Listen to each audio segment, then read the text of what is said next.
24 meters below the surface of the East China Sea, silence reigns absolute. Here, where sunlight fractures into dancing beams of azure and gold, something waits in the depths that challenges everything we thought we knew about human history. The water is impossibly clear, yet heavy with mystery. Schools of tropical fish drift like living clouds over what appears to be steppes. Massive, geometric steps carved from solid rock, descending into an abyss that seems to swallow light itself.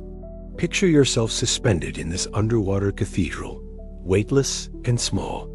Your breathing apparatus creates the only sound a rhythmic symphony of bubbles that rise toward a surface that might as well be another world. Below you stretches a formation so precise, so deliberate in its angles, that your mind struggles to accept what your eyes are telling you. These aren't gentle hills sculpted by millennia of current and tide. These are terraces, platforms, walls that meet at impossible right angles, creating spaces that whisper of purpose, of planning, of human hands that worked stone when the world was young. The monument, for lack of a better word, extends into the gloom like a sleeping giant. Each level perfectly horizontal, each edge sharp enough to have been cut yesterday, though they may have rested here for thousands of years. The sandstone glows with an otherworldly luminescence in the filtered sunlight, its surface marked by grooves and channels that follow patterns too regular to be accidental. Swimming closer, you notice how the structure seems to breathe with a gentle sway of the current, how shadows dance across surfaces that could be floors, walls, even rooms of some vast, drowned architecture. This is Yonaguni Monument, and it poses a question that has divided scientists, archaeologists, and dreamers for nearly 4 decades. Are we witnessing the work of nature's patient artistry, or are we floating above the ruins of a civilization that vanished beneath the waves before recorded history began? The very existence of this place seems to mock our assumptions about the past. We tell ourselves comfortable stories about human development, how our ancestors slowly, steadily climbed from caves to cities, from stones to steel. We chart the rise of civilization like a gentle slope, marked by familiar milestones: agriculture, writing, metallurgy, monumental architecture. But here, in the blue silence of the Pacific, lies something that doesn't fit our timeline. Something that suggests our ancestors might have built cities when we thought they were still learning to make fire. The monument stretches for nearly 300 meters, its highest point rising 25 meters from the seafloor. To understand its scale, imagine a building 8 stories tall and 3 city blocks long, all carved from a single piece of stone. Yet this comparison fails to capture its true strangeness. Buildings are built up, block by block, beam by beam. This appears to have been carved down, hollowed out, shaped from solid rock with a precision that would challenge modern engineers. As you explore its depths, details emerge that deepen the mystery. There are what appear to be drainage channels, carved with mathematical precision.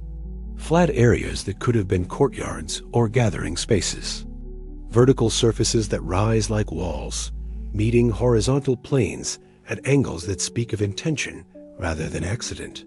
In some places, the rock has been carved into shapes that archaeologists hesitantly describe as steps, though they are steps fit for giants, each one nearly a meter high. The water here is different, somehow heavier, more electric. Local divers speak of unusual currents that seem to spiral around the monument, of how the normal patterns of sea life change in its presence. Fish behave strangely here, gathering in formations that mirror the geometric patterns of the stone itself. It's as if the monument exerts some invisible influence, drawing both sea creatures and human visitors into its ancient gravitational pull. Standing on the seafloor, if standing is the right word for the graceful dance of neutral buoyancy, you can sense the weight of water above you. 24 meters of liquid history, pressing down like the accumulated years themselves. But more than that, you feel the weight of possibility. The possibility that everything we think we know about our past is wrong. That civilization is far older than we imagine. That somewhere in the mists of prehistory, people like us built cities, carved monuments, and lived lives of complexity and achievement that we've forgotten how to remember. The monument doesn't give up its secrets easily. It simply exists, patient and eternal, wearing its mysteries like the patina of age. Whether it represents the greatest archaeological discovery of our time or the most spectacular example of nature's artistry remains an open question. But as you float in the cathedral silence of its depths, surrounded by walls that may or may not have once echoed with human voices, one thing becomes crystal clear. The ocean is vast, deep, and full of secrets we're only beginning to uncover. In the growing twilight of the underwater world, as your time in the depths draws to a close, the monument seems to pulse with quiet energy. Its edges blur into the surrounding darkness, but its presence remains unmistakable, a stone riddle written in a language we've forgotten how to read, waiting patiently for someone to crack its code. The year was 1986, and Kihachiro Aratake had been diving these waters for most of his adult life. As a local dive operator from Ishigaki Island, he knew every reef, every underwater cave, every hiding place where the Pacific's most spectacular marine life made their homes. But on this particular spring day, as he guided his small boat through the choppy waters off Yonaguni Island's southern coast, he was searching for something new, a diving spot that might attract the growing number of tourists eager to explore Okinawa's underwater wonders. The morning sun painted the sea in shades of emerald and sapphire, its surface broken only by the occasional flying fish launching itself into the air in a silver arc. Yonaguni Island rose from the horizon like a sleeping dragon, its rugged cliffs and dense forests speaking of an ancient, untamed wildness. This was the westernmost inhabited island of Japan, closer to Taiwan than to mainland Japan, a place where traditional island life still moved to rhythms older than modern civilization. Aratake had heard stories from other divers about unusual formations in this area, but stories were common currency among men of the sea. Every underwater explorer had tales of strange rocks, mysterious shapes glimpsed in the corner of the eye, half-remembered details that grew larger with each telling. He approached these accounts with the healthy skepticism of someone who had spent decades separating maritime reality from maritime mythology. The water was unusually clear that day, visibility extending beyond 30 meters into the blue depths. Aratake slipped beneath the surface with the practiced ease of someone more comfortable underwater than on land, his movements economical and graceful. The ocean welcomed him like an old friend, its familiar weight settling around his shoulders as he descended through layers of liquid light. At first, nothing seemed unusual. The typical coral formations dotted the seafloor, home to the rainbow parade of tropical fish that made this region famous among diving enthusiasts. Parrotfish grazed methodically on coral, their beaks creating a constant, gentle percussion that formed the background music of reef life. Schools of yellow tang moved like living sunbeams, their synchronized movements creating patterns that shifted and reformed with hypnotic beauty. But as Aratake descended deeper, following the natural contours of the underwater landscape, something began to feel different. The familiar randomness of natural coral formations gave way to something more structured. Lines that were too straight, angles that were too sharp, surfaces that were too flat. His experienced eye, trained by years of reading the underwater terrain, began to register details that didn't fit the usual patterns. Then he saw it. Rising from the seafloor like a stepped pyramid from some underwater civilization, the monument revealed itself with shocking suddenness.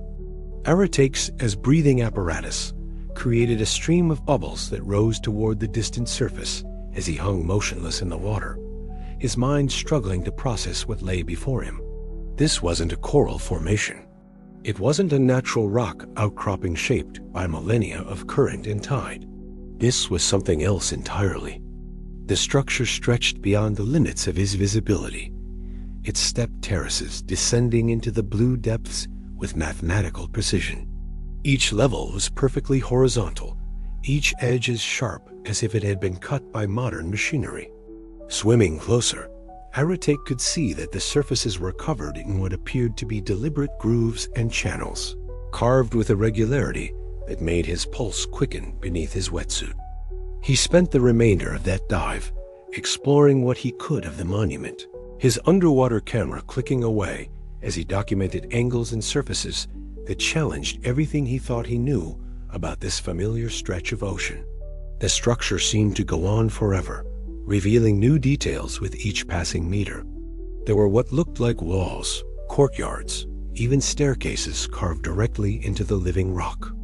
When Aratek finally surfaced, breaking through into the world of air and sunlight, his mind was racing with questions that had no easy answers. He had been diving professionally for over a decade, exploring waters throughout the Ryukyu Islands chain.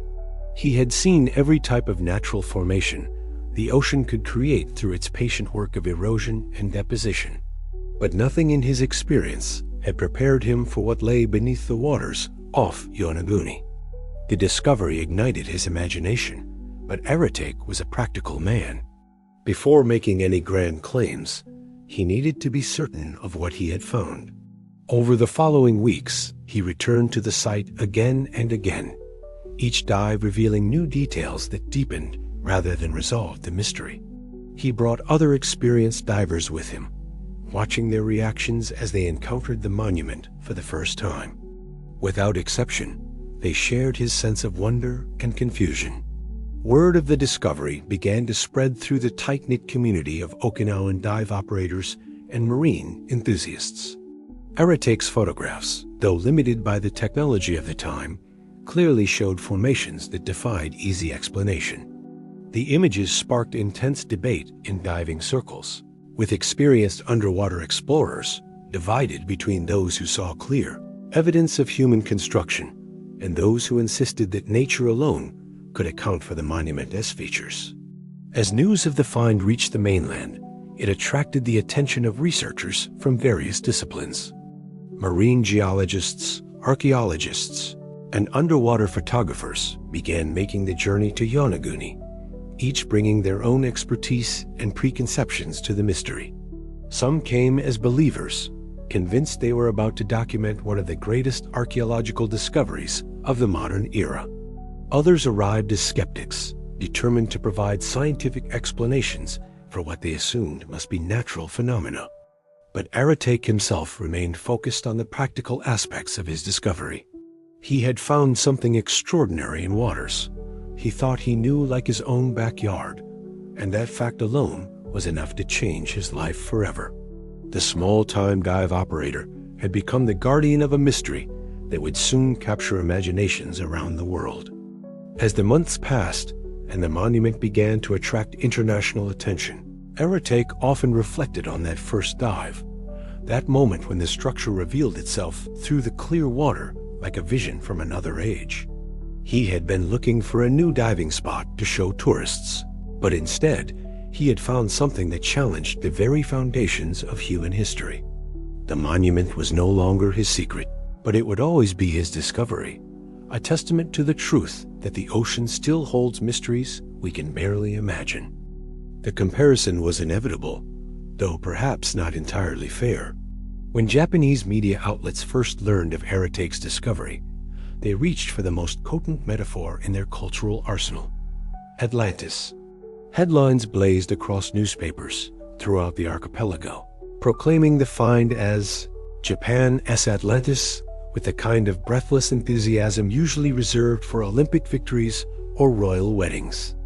The parallel was irresistible: a lost civilization, swallowed by the sea, now revealing its secrets to modern explorers brave enough to venture into the depths. Yet the comparison carried weight beyond mere sensationalism. Plato's account of Atlantis, written in his dialogues Timaeus and Critias around 360 BCE, described a sophisticated maritime civilization that vanished beneath the waves in a single day and night of destruction. The Athenian philosopher painted vivid pictures of a circular city built on concentric rings of land and water, populated by a technologically advanced people who had grown corrupt with power and wealth. When they finally overreached themselves in their ambitions, the gods destroyed them utterly, leaving only myths and scattered references to mark their passing. The Yonaguni Monument seemed to whisper similar stories of hubris and catastrophe. Here was a structure that spoke of planning, engineering, and architectural sophistication, now resting beneath 24 meters of Pacific water. If it was indeed artificial, then its builders had possessed skills and knowledge that predated any known civilization in the region by thousands of years. Like Atlantis, it seemed to represent a lost chapter of human achievement, preserved only by accident and discovered by chance. Japanese scholars found themselves walking a delicate line between scientific skepticism and cultural pride.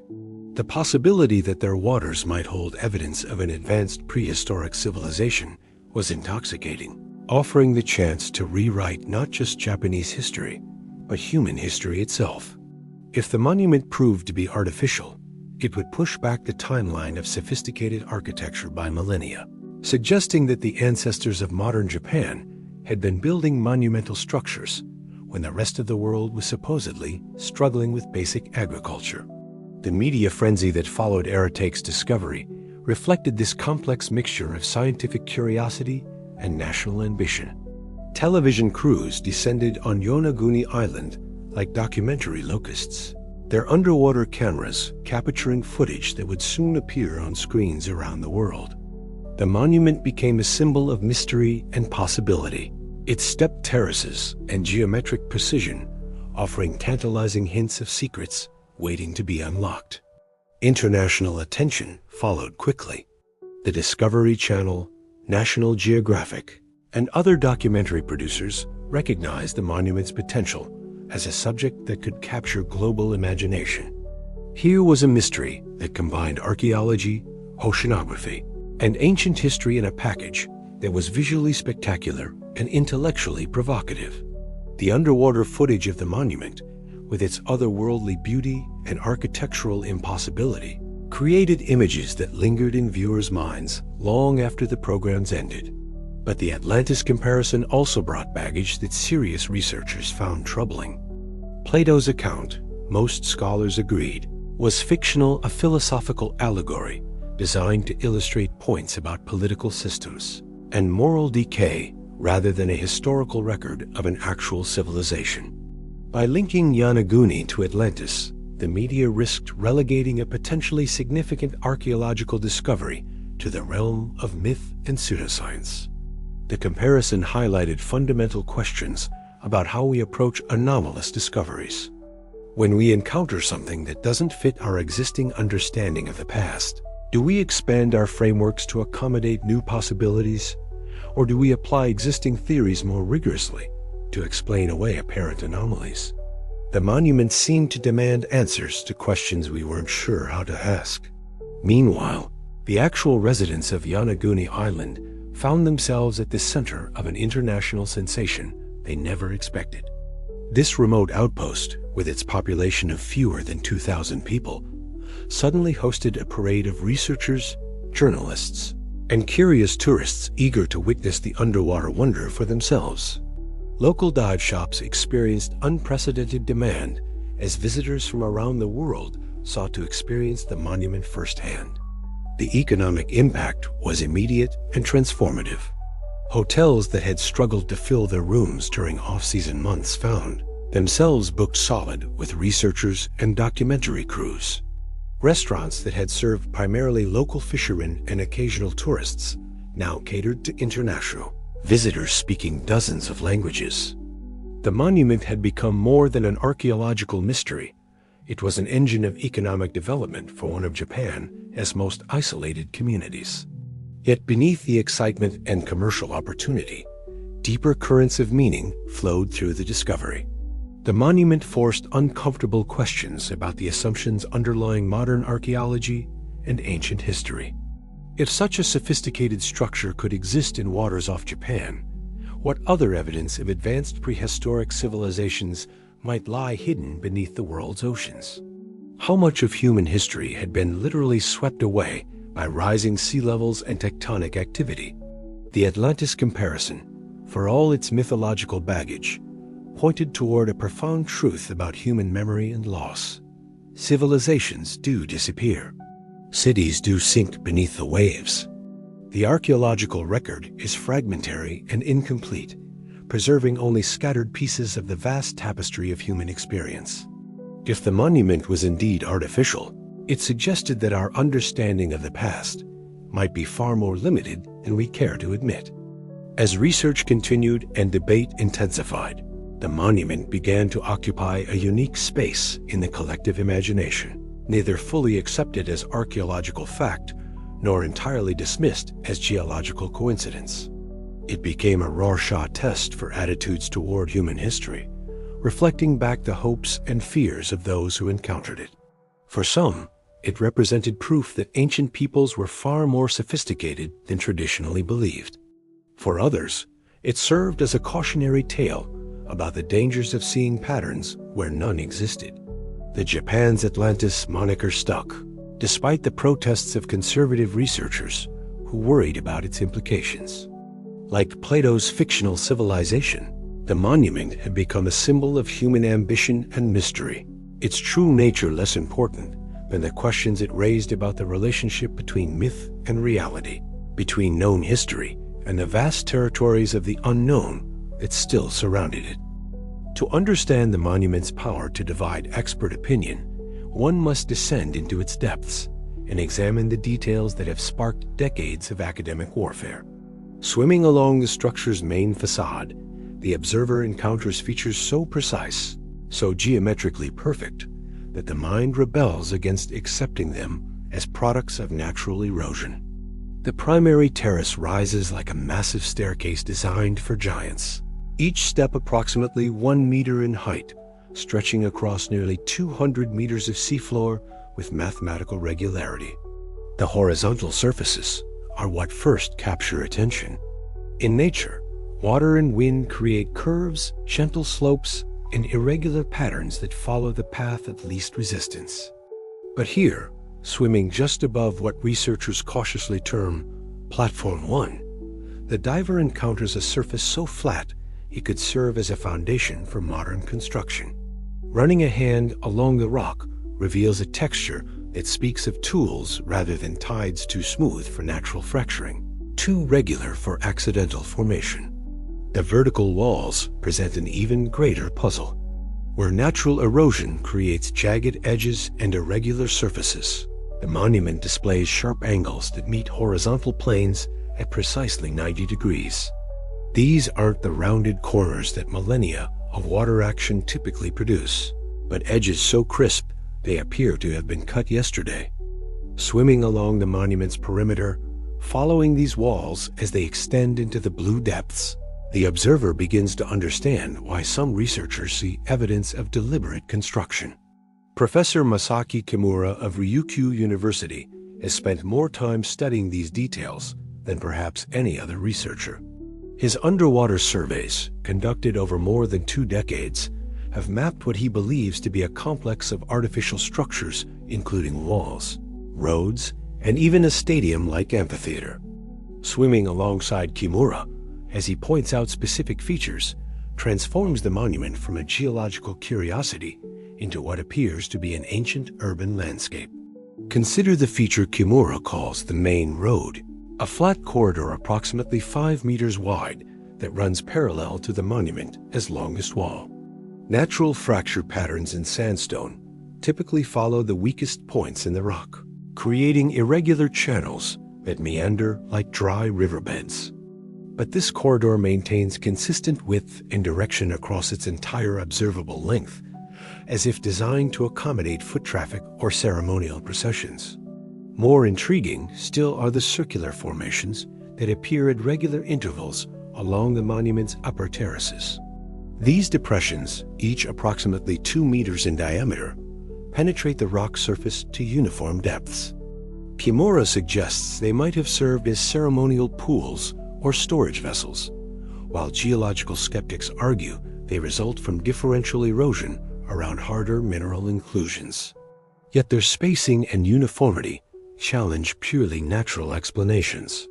The monument's most controversial feature may be what researchers term the stadium. This semicircular depression, carved into the monument's southeastern section, displays the kind of amphitheater architecture found at ancient sites throughout the world. Its curved walls rise in what appear to be seating terraces, while the central area remains flat and open. If artificial, it would represent one of the earliest examples of monumental public architecture yet discovered. If natural, it demonstrates erosion patterns unlike any documented elsewhere in the geological record. Drainage channels add another layer of mystery to the monument's character. These grooves, carved with laser-like precision across the structure's surface, follow patterns that seem designed to direct water flow rather than simply accommodate it. They branch and merge with mathematical regularity, creating networks that would serve efficiently to channel rainwater away from flat surfaces. Exactly what one would expect from deliberate engineering rather than random erosion. The monument's supporters point to features that appear impossible to explain through natural processes alone. They document right-angle joints between walls and platforms, noting that tectonic fracturing typically produces irregular patterns rather than the geometric precision observed here. They highlight the structure's orientation, which aligns with cardinal directions in ways that seem too precise for coincidence. Yet geological skeptics present equally compelling counter-arguments. Dr. Robert Schoch of Boston University has examined the monument extensively and argues that all its features can be explained through natural processes. Sandstone, he notes, fractures along predictable lines determined by the rock's internal structure and the stresses applied by tectonic activity. The stepped appearance results from differential erosion, where harder layers resist water action, while softer strata wear away more quickly. Schoch points to similar formations found throughout the world, where natural processes have created structures that appear artificial to the untrained eye. The Giant's Causeway in Northern Ireland, with its hexagonal basalt columns, demonstrates how geological forces can produce seemingly impossible geometric precision. Devil's Tower in Wyoming rises from the plains with an architectural quality that inspired Native American legends of supernatural construction. Yet geologists understand it as the product of volcanic activity and differential erosion. The debate intensifies when researchers examine tool marks, or what might be tool marks. Supporters of the artificial theory claim to identify chisel marks, drill holes, and other evidence of human construction techniques. They photograph surface textures that appear inconsistent with natural erosion, patterns that seem to follow the grain of worked stone rather than weathered rock. Skeptics respond by demonstrating how chemical and biological processes can create surface textures that mimic tool marks. Marine organisms bore holes in rock with remarkable precision, while chemical dissolution can create grooves in channels that appear deliberately carved.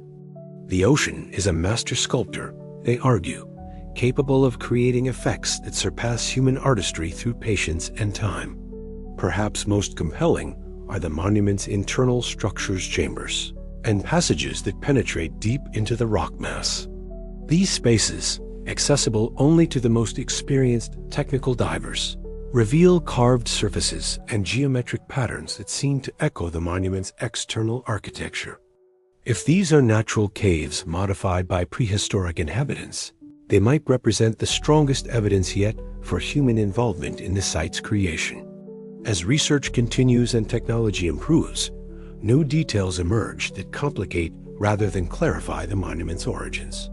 Advanced sonar mapping reveals structures that extend far beyond the visible monument, suggesting a complex that might cover several square kilometers of seafloor. Ground-penetrating radar indicates hollow spaces and regular patterns buried beneath sediment layers that have accumulated over millennia. The stone steps or city walls question remains tantalizingly unresolved, perhaps because it asks us to make judgments about processes that occurred far beyond the reach of human memory. Whether we are examining the patient work of geological forces or the ambitious construction projects of a lost civilization, the monument continues to challenge our understanding of what is possible in the intersection between human achievement and natural process. The scientific establishment's response to Yonaguni has been marked by the kind of methodical skepticism that characterizes good geological practice. When faced with claims that challenge fundamental understanding, Earth scientists respond not with dismissal, but with detailed analysis of the processes that shape our planet's surface. The geological case against artificial construction at Yonaguni is built on decades of research into how rocks fracture, how erosion works, and how tectonic forces create the landscapes we see today. Dr. Robert Schoch's analysis begins with the monument's basic material composition. The structure is carved from medium to fine-grained sandstone, a sedimentary rock formed from compressed sand particles over millions of years. This type of sandstone, common throughout the Ryukyu Islands chain, possesses specific structural properties that determine how it responds to stress, weathering, and erosion. Understanding these properties provides the foundation for explaining the monument's seemingly impossible features through natural processes.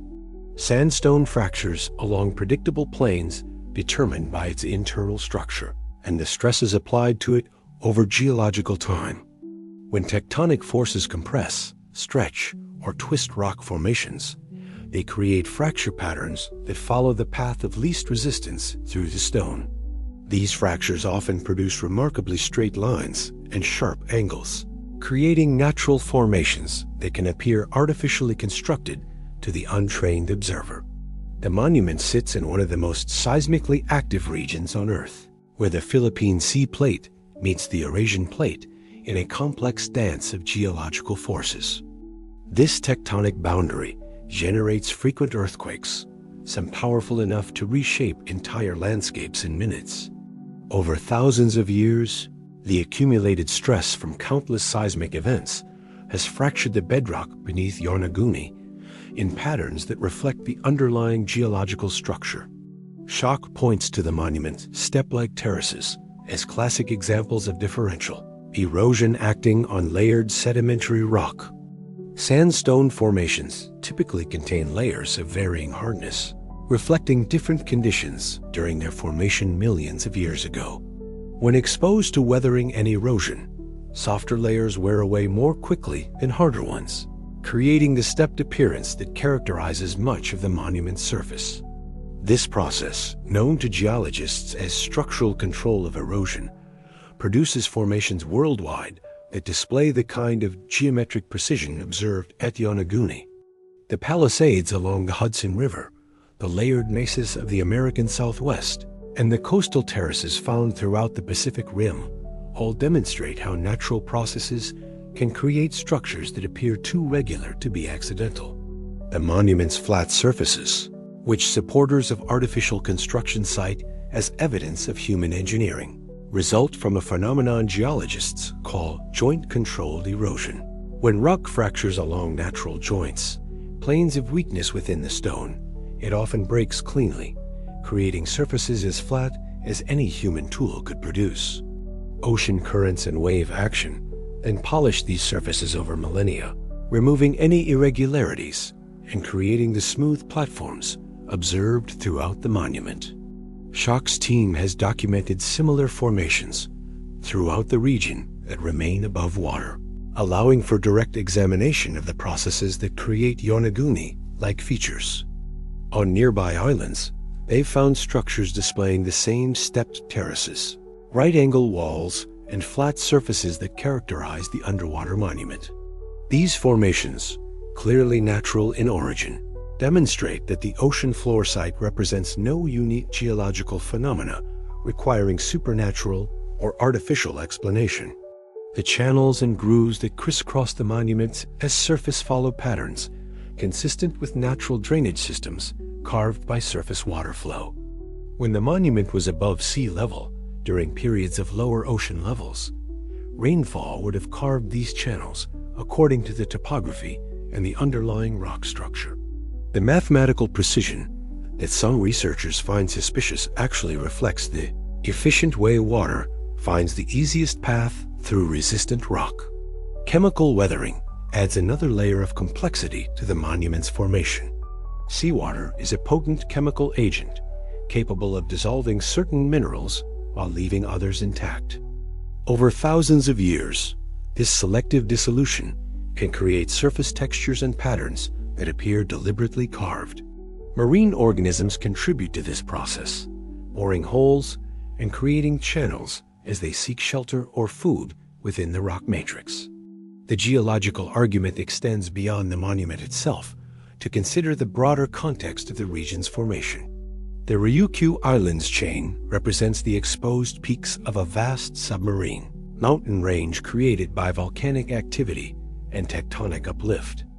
The monument forms part of this larger geological story, its features reflecting the same processes that shaped the entire island chain over millions of years.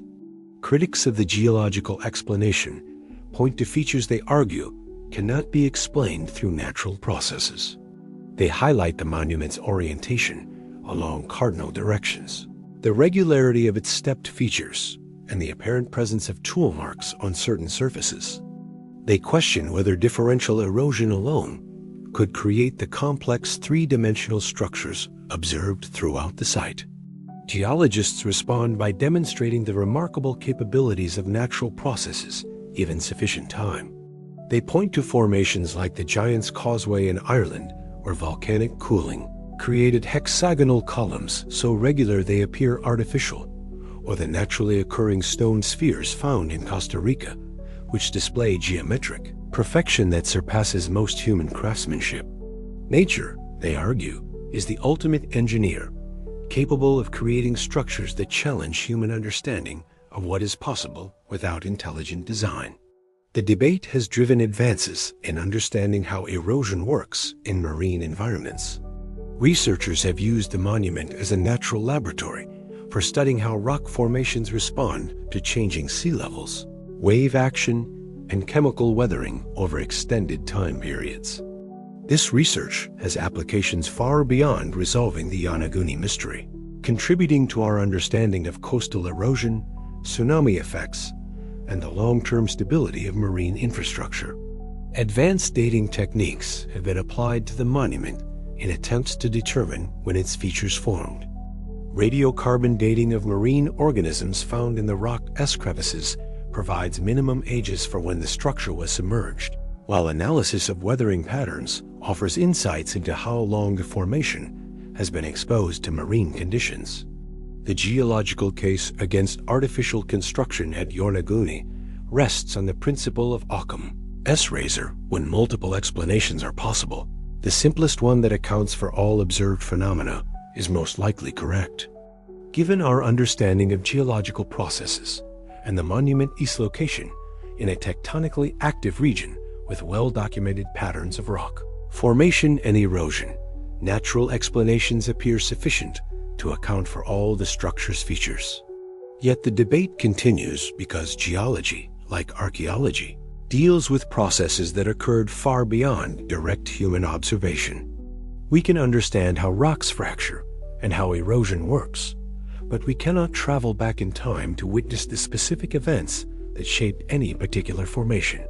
This uncertainty leaves room for alternative interpretations, ensuring that the monument will continue to challenge our understanding of the boundary between natural process and human achievement. Professor Masahaki Kimura has spent more than 2 decades diving the waters around Yonaguni, accumulating over 1,000 hours of underwater observation time at the monument. His conclusions stand in stark opposition to the geological consensus, built not on romantic speculation, but on detailed architectural analysis that applies the same techniques used to study undisputed ancient sites around the world. When Kimura looks at Yonaguni, he sees not the patient work of geological forces, but the ambitious construction projects of a sophisticated prehistoric civilization. Kimura's argument begins with scale and precision. The monument's main structure measures approximately 150 meters long, 40 meters wide, and 27 meters high dimensions that place it among the largest stone structures created by ancient peoples. More significantly, these dimensions appear to follow mathematical relationships that suggest deliberate planning rather than accidental formation. The ratios between the structure's length, width, and height mirror proportional systems found in ancient architecture from Egypt to Greece to Cambodia. Swimming along what Kimura terms the grand staircase, the observer encounters steps that maintain consistent proportions across their entire length. Each riser measures approximately 1 meter in height, while the treads extend roughly 2 meters in depth, proportions that would accommodate human use while creating the kind of monumental scale associated with ceremonial architecture. Natural fracturing rarely produces such consistent relationships across extended distances. The evidence for artificial construction extends beyond mere measurement to include features that appear to serve specific architectural functions. Kimura has documented what he interprets as drainage systems, ceremonial pools, and even primitive roads carved into the monument's surface. These elements work together to create what appears to be a planned urban environment, complete with the infrastructure necessary to support a substantial population.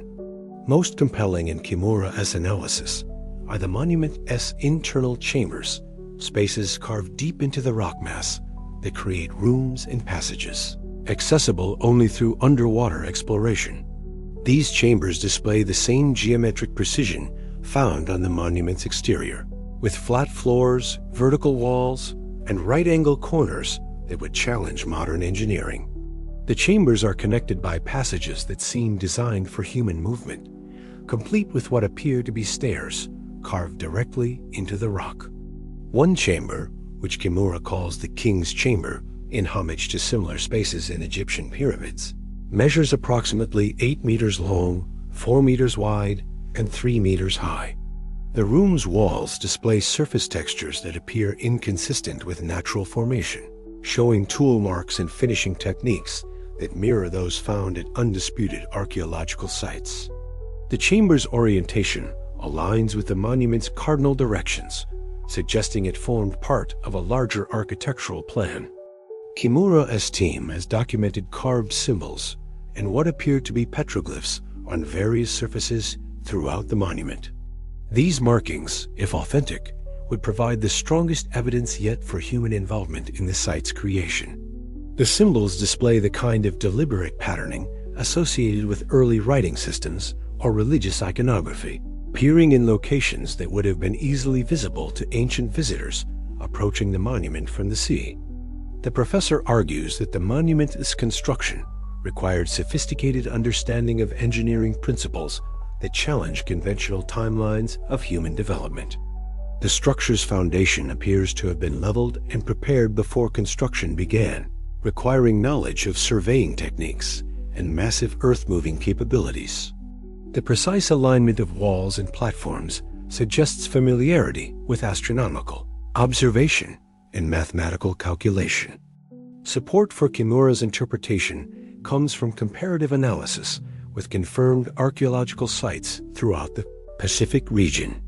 The monument's architectural features parallel those found at ancient stone complexes in Polynesia, Micronesia, and Southeast Asia, suggesting it forms part of a broader tradition of megalithic construction that spread throughout the Pacific Rim thousands of years before European contact.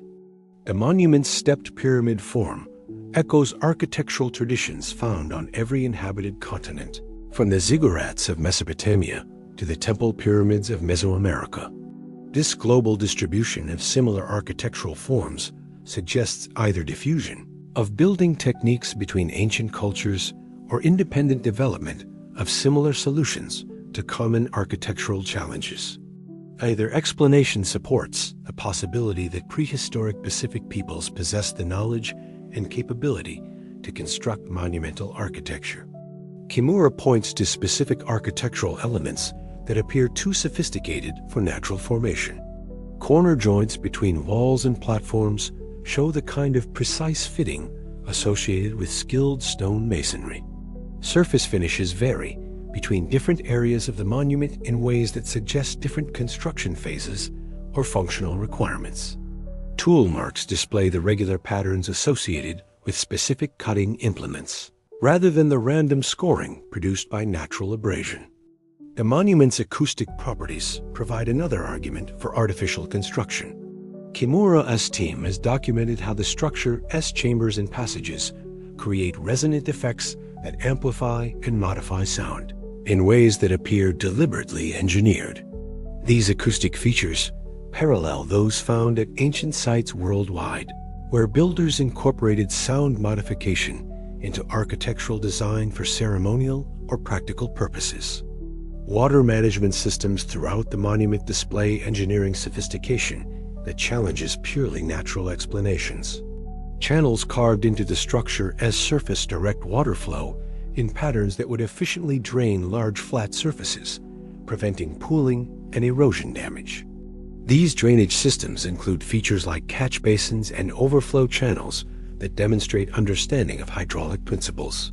The monument's defensive capabilities have not escaped Kimura's attention.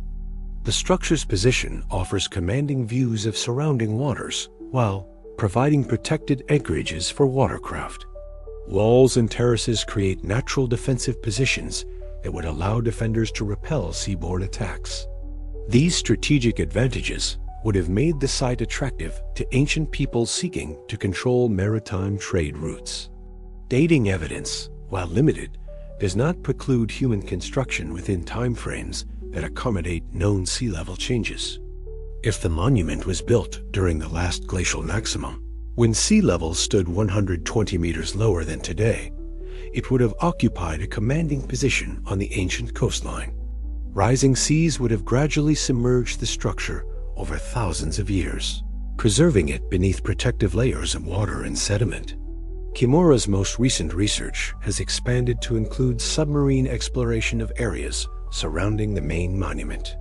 His team has documented what appear to be additional structures scattered across several square kilometers of seafloor, suggesting the monument formed part of a larger complex that might once have constituted a substantial urban center.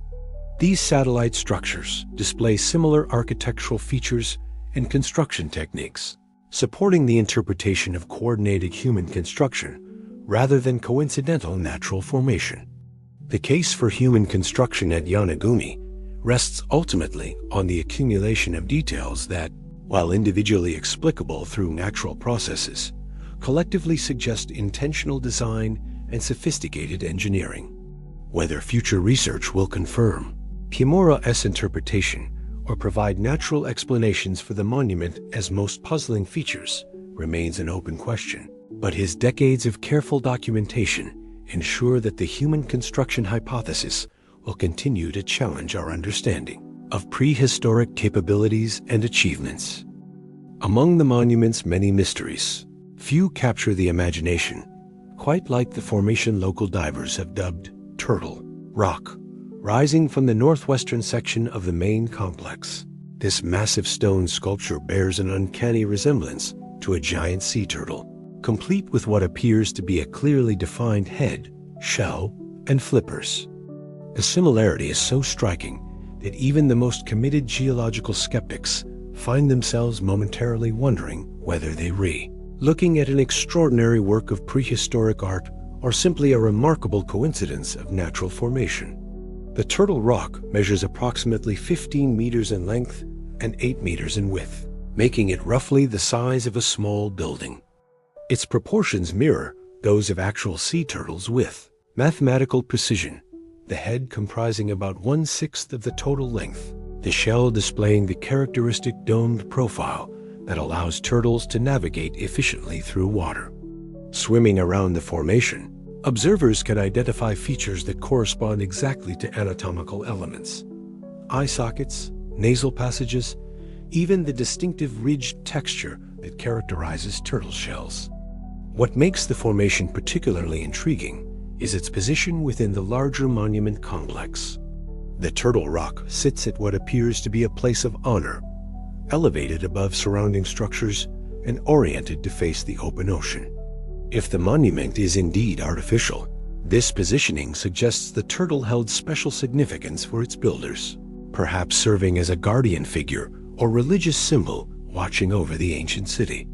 Turtles occupy a unique place in Okinawan and broader Pacific mythology, representing longevity, wisdom, and connection between the earthly and divine realms.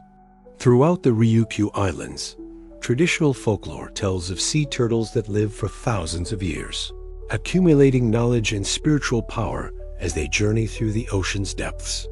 These creatures serve as messengers between the world of humans and the realm of the sea gods, carrying prayers from shore to the sacred spaces beneath the waves. The symbolism extends beyond local tradition to encompass beliefs found throughout the Pacific Rim. From Hawaii to the Philippines, indigenous cultures have revered sea turtles as symbols of navigation, fertility, and protection. Ancient Polynesian navigators considered turtle sightings auspicious signs during long ocean voyages, believing the creatures could guide vessels to safe harbors when other landmarks were absent. If the turtle rock represents deliberate carving rather than natural formation, it would demonstrate artistic capabilities that challenge conventional understanding of prehistoric Pacific cultures. The level of skill required to shape such a large, anatomically accurate sculpture from solid stone would rival achievements of any ancient civilization.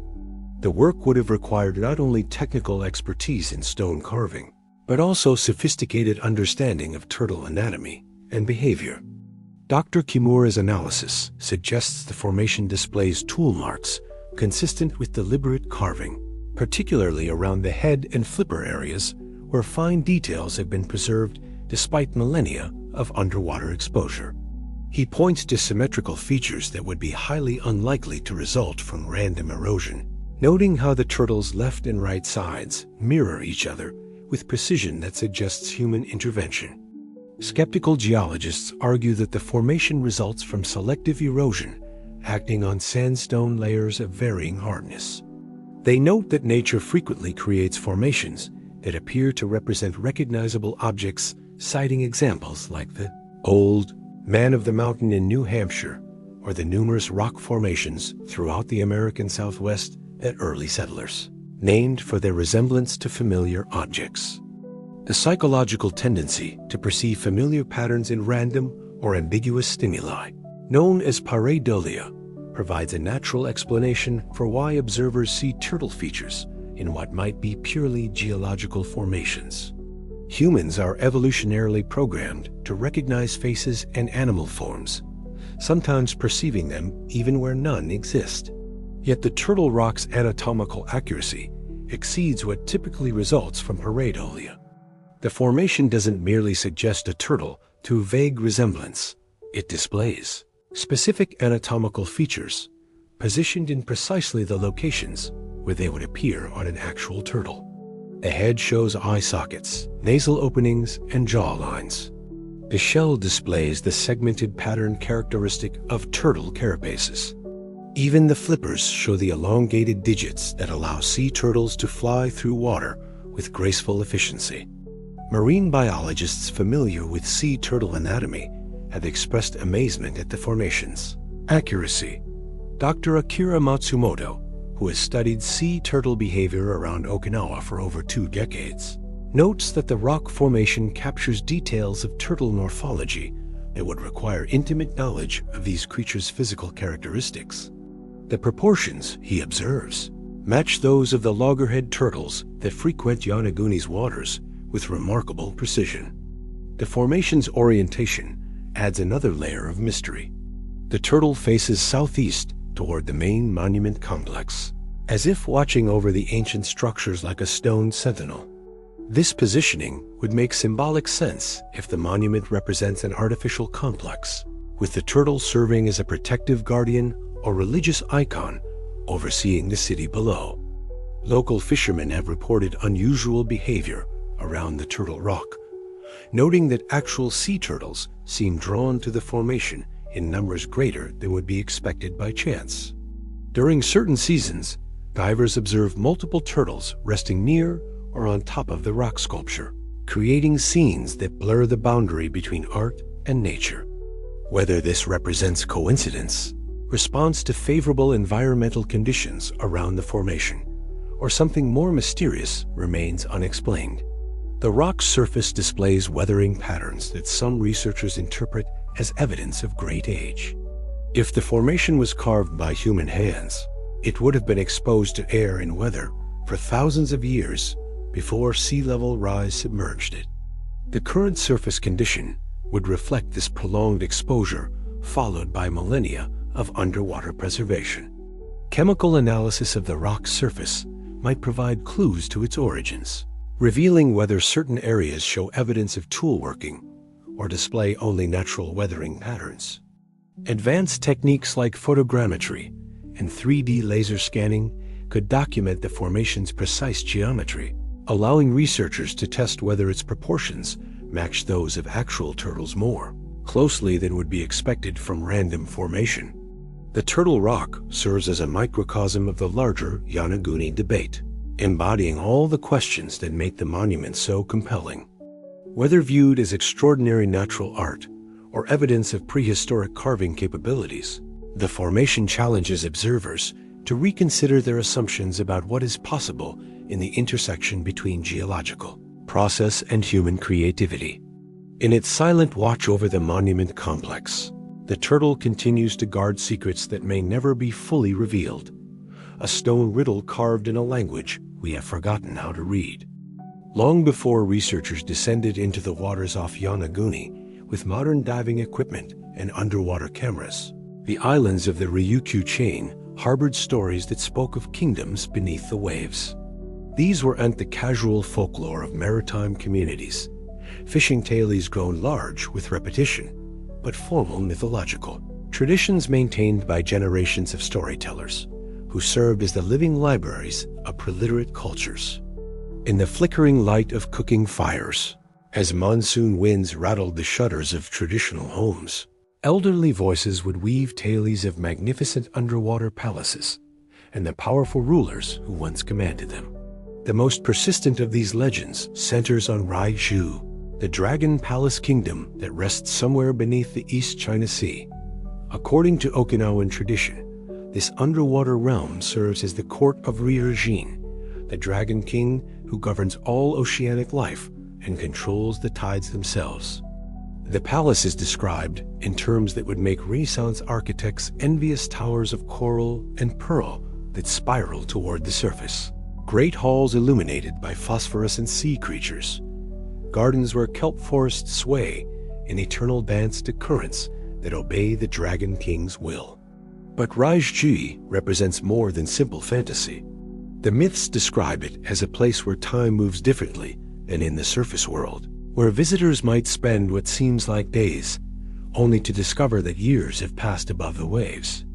This temporal distortion echoes themes found in folklore worldwide, suggesting either widespread cultural diffusion or common human attempts to explain phenomena that transcended ordinary experience. The legend of Urashima Tar, beloved throughout Japan, provides the most detailed account of the Dragon Palace Kingdom. This fisherman, after rescuing a turtle from torment, receives an invitation to visit the underwater realm as reward for his kindness. The palace he discovers beneath the waves displays architectural grandeur that surpasses anything in the surface world. Buildings that seem grown rather than built, spaces that expand and contract according to need, illumination that requires no flame or oil. When Urashima finally returns to his home village, he discovers that what felt like a brief visit to the underwater kingdom actually consumed 300 years of surface time. Everyone he knew has died. Their children and grandchildren have grown old and passed away, and the very landscape has changed beyond recognition. The tale serves as both entertainment and cautionary warning about the dangers of venturing too deeply into the mysteries of the sea. These stories gain additional significance when considered alongside actual oceanographic knowledge accumulated by Okinawan navigators over centuries of seafaring. The Ryukyu Islands served as crucial waypoints in trade networks that connected Japan with China, Southeast Asia, and the broader Pacific world. The islanders developed sophisticated understanding of currents, weather patterns, and underwater topography that allowed them to navigate waters that challenged even experienced mariners from the mainland. This practical knowledge of the ocean's hidden geography might have included awareness of submerged formations that suggested artificial construction. Traditional Okinawan fishing techniques required intimate familiarity with underwater terrain, including knowledge passed down through generations about the locations of reefs, drop-offs, and unusual formations that could serve as landmarks or fishing grounds. The island of Kyum, located about 100 kilometers east of Okinawa, preserves traditions that speak specifically of sunken cities visible during certain tidal conditions or times of exceptional water clarity. Elderly fishermen describe formations beneath the waves that display the regular patterns associated with human construction walls, platforms, and geometric shapes that stand out against the organic randomness of natural reefs. More intriguing still are traditions that describe specific rituals for communicating with the inhabitants of underwater kingdoms. These ceremonies, performed at certain coastal locations during particular phases of the moon, supposedly allowed surface dwellers to request aid from sea spirits or seek permission to fish in specific waters. The locations chosen for these rituals often corresponded to areas where unusual underwater formations were known to exist. The concept of Nairai Kanai occupies a central place in traditional Okinawan cosmology, representing a mythical land across or beneath the sea that serves as the source of life and abundance. This underwater paradise is described as the origin point from which all good things flow: seeds for crops, fish for sustenance, even human souls before birth. Significantly, Nairai Kanai is often depicted as a place of great cities and sophisticated civilization, suggesting cultural memory of advanced societies that existed before the island's recorded history began. Archaeological evidence supports the possibility that these myths preserve memories of actual historical events. Rising sea levels over the past 10,000 years have submerged vast areas of what was once dry land around the Ryukyu Islands. During the last glacial maximum, when ocean levels stood more than 100 meters lower than today, much of what is now seafloor would have been coastal plains suitable for human habitation. Recent underwater archaeological discoveries throughout the Pacific have demonstrated that prehistoric peoples did indeed establish settlements in areas now submerged by rising seas. Sites off the coast of Australia, in the Mediterranean, and along the Americas have yielded evidence of human occupation that predates the current high sea level by thousands of years. The oral traditions of maritime cultures worldwide often preserve remarkably accurate information about geographical changes that occurred long before written history began. The Yonaguni Monument's discovery has breathed new life into scholarly interest in Ryukyu mythological traditions. Researchers now examine these stories not merely as folklore, but as potentially valuable sources of historical information that might preserve cultural memory of actual prehistoric events. The correspondence between mythological descriptions of underwater kingdoms and the architectural features observed at Yonaguni suggests these traditions might encode real information about submerged human settlements. Traditional Okinawan spiritual practices maintain connection with underwater realms through rituals performed by priestesses known as Noro. These women, who serve as intermediaries between human and spirit worlds, conduct ceremonies that specifically invoke the protection and blessing of sea deities. Some of these rituals include offerings cast into deep water at locations that correspond to areas where unusual underwater formations have been documented. The persistence of these traditions through centuries of cultural change, including the disruption of traditional society during World War II and the subsequent American occupation, suggests they serve functions beyond mere entertainment. Myth and folklore often preserve essential cultural knowledge in forms that can survive social upheaval, encoding practical information about navigation, resource management, and environmental change in narratives that ensure their transmission across generations. As research into the Yonaguni Monument continues, scholars increasingly recognize the value of traditional knowledge systems in understanding prehistoric human activity in the Pacific. The myths of the Ryukyu Islands may represent not just beautiful stories, but actual cultural archives that preserve memories of civilizations and events that official history has forgotten. In the depths where stone monuments wait in blue silence, perhaps the Dragon Kings still hold court, guarding secrets that science is only beginning to uncover. Yonaguni exists not in isolation, but as part of a growing catalog of underwater sites that challenge our understanding of ancient human achievement and the dynamic relationship between civilization and rising seas. Across the world's oceans, beneath layers of sediment and saltwater, archaeologists have discovered evidence of human settlements that once thrived on land, now permanently submerged. These discoveries paint a picture of prehistoric coastal civilizations far more extensive and sophisticated than previously imagined, suggesting that a significant portion of human history lies hidden beneath the waves. The ancient city of Dwarka, off the western coast of India in the Arabian Sea, provides perhaps the most compelling parallel to Yonaguni's mysteries. According to Hindu tradition, Dwarka served as the capital city of Lord Krishna's kingdom, a magnificent urban center that sank beneath the waves after Krishna's departure from the earthly realm.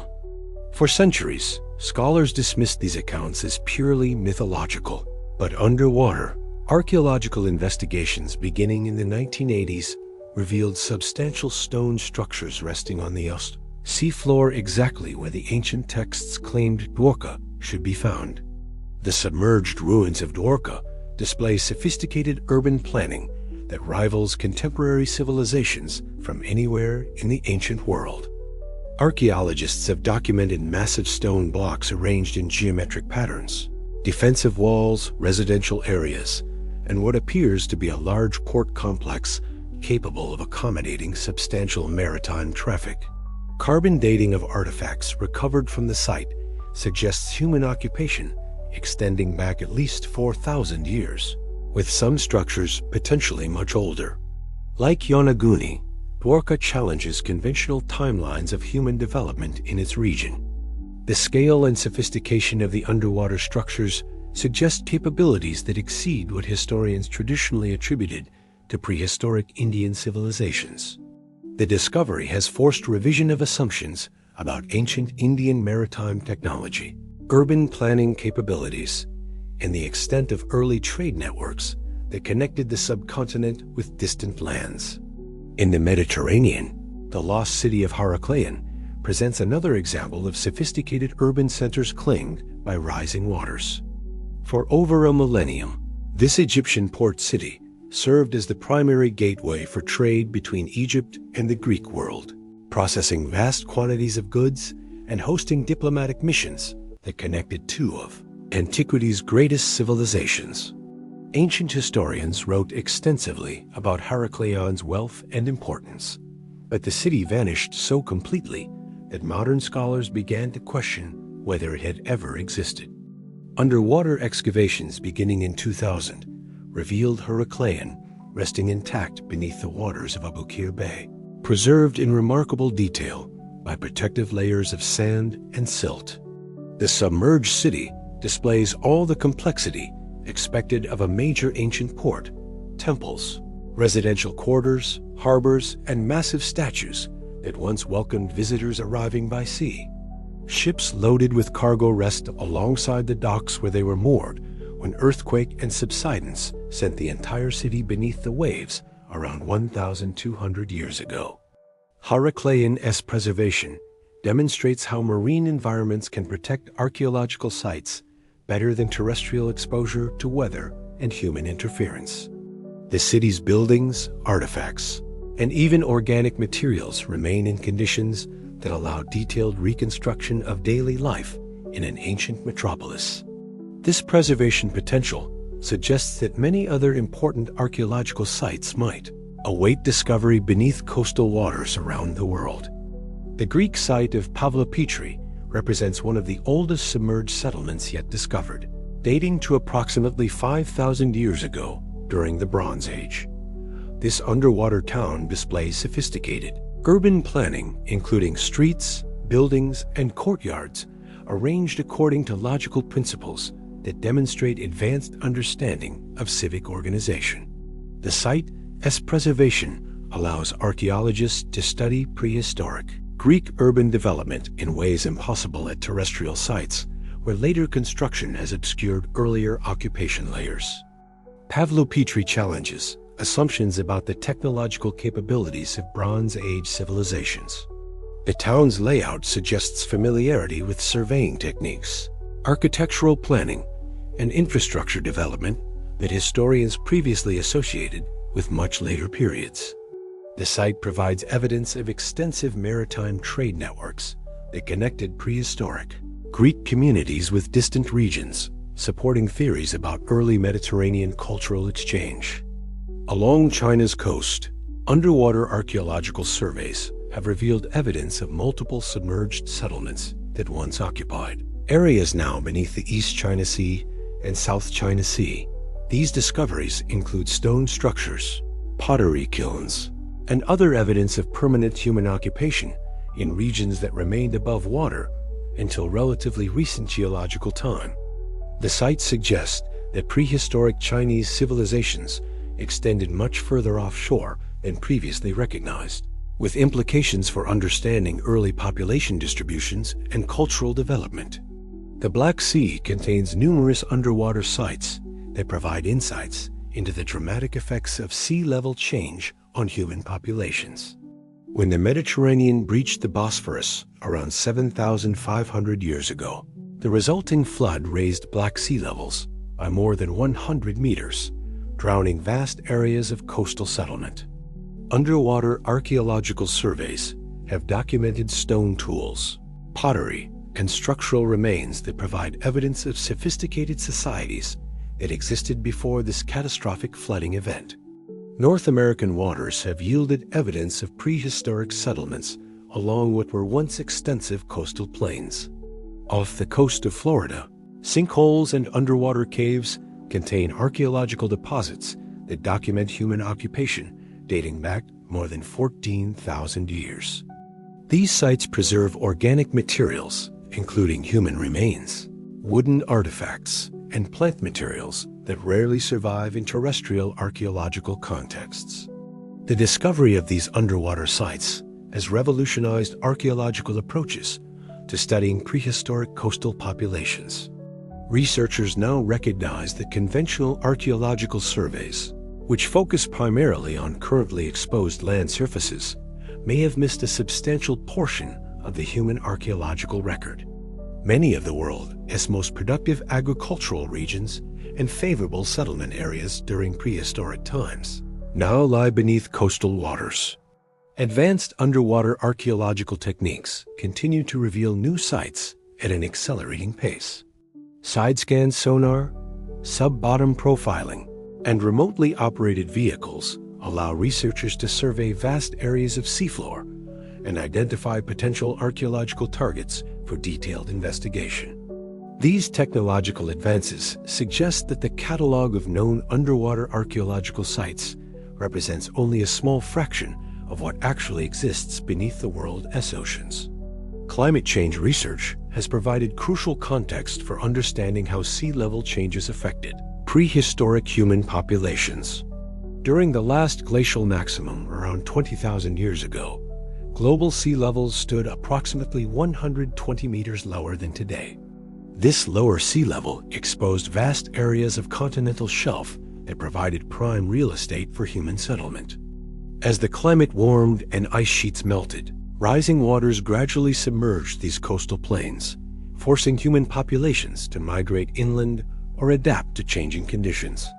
The pattern of submerged archaeological sites worldwide suggests that coastal civilizations were far more common and sophisticated than previously recognized. These underwater discoveries are rewriting the story of human cultural development, revealing that our ancestors established complex societies and built substantial settlements throughout regions that modern archaeology has barely begun to explore. The monument at Yonaguni, whether natural or artificial, sits within this broader context of underwater archaeological discovery that continues to expand our understanding of humanity's relationship with the sea.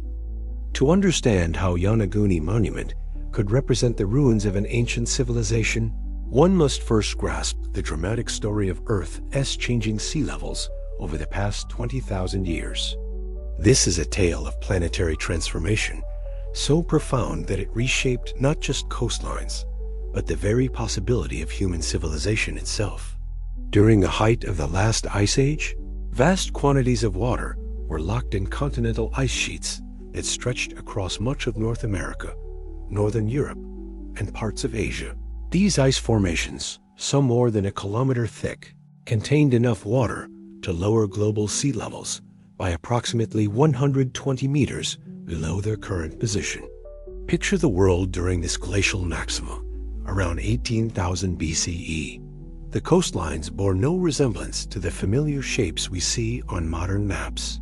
What we now call the Bering Strait was a broad land bridge connecting Asia and North America, allowing the human migration that would populate the Western Hemisphere. The British Isles were connected to continental Europe by a vast plain called Doggerland, where rivers meandered through forests and grasslands that supported substantial human populations. The Persian Gulf was a river valley, while much of the North Sea was dry land dotted with lakes and inhabited by hunting communities whose tools and weapons archaeologists now dredge from the seafloor.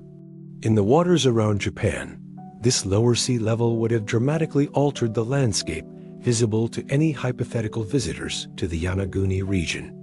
The Ryukyu Islands chain, now separated by deep channels that challenge even experienced mariners, would have been connected by land bridges or separated by much narrower straits easily crossed by primitive watercraft. The East China Sea would have been significantly smaller, its western shores extending far beyond their current positions. Most significantly for the Yonaguni mystery, the monument would have stood not beneath 24 meters of water, but on dry land with commanding views of the surrounding landscape. The transition from this Ice Age world to our modern configuration occurred not gradually, but in a series of dramatic pulses that would have seemed catastrophic to any human populations experiencing them. As global temperatures began to rise around 15,000 years ago, massive ice sheets started their retreat, releasing enormous quantities of fresh water into the world's oceans. This process occurred irregularly, with periods of gradual change punctuated by episodes of rapid melting that could raise sea levels by several meters per century. The most dramatic of these episodes, known to climatologists as meltwater pulse 1, occurred around 14,500 years ago and raised global sea levels by approximately 20 meters in less than 500 years. From the perspective of human populations living on low-lying coastal plains, this would have represented an unprecedented disaster.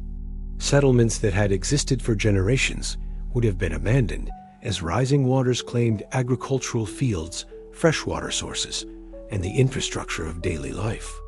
A second major pulse occurred around 11,500 years ago, coinciding with the end of the Younger Dryas Cold period and raising sea levels by another 15 to 20 meters over several centuries.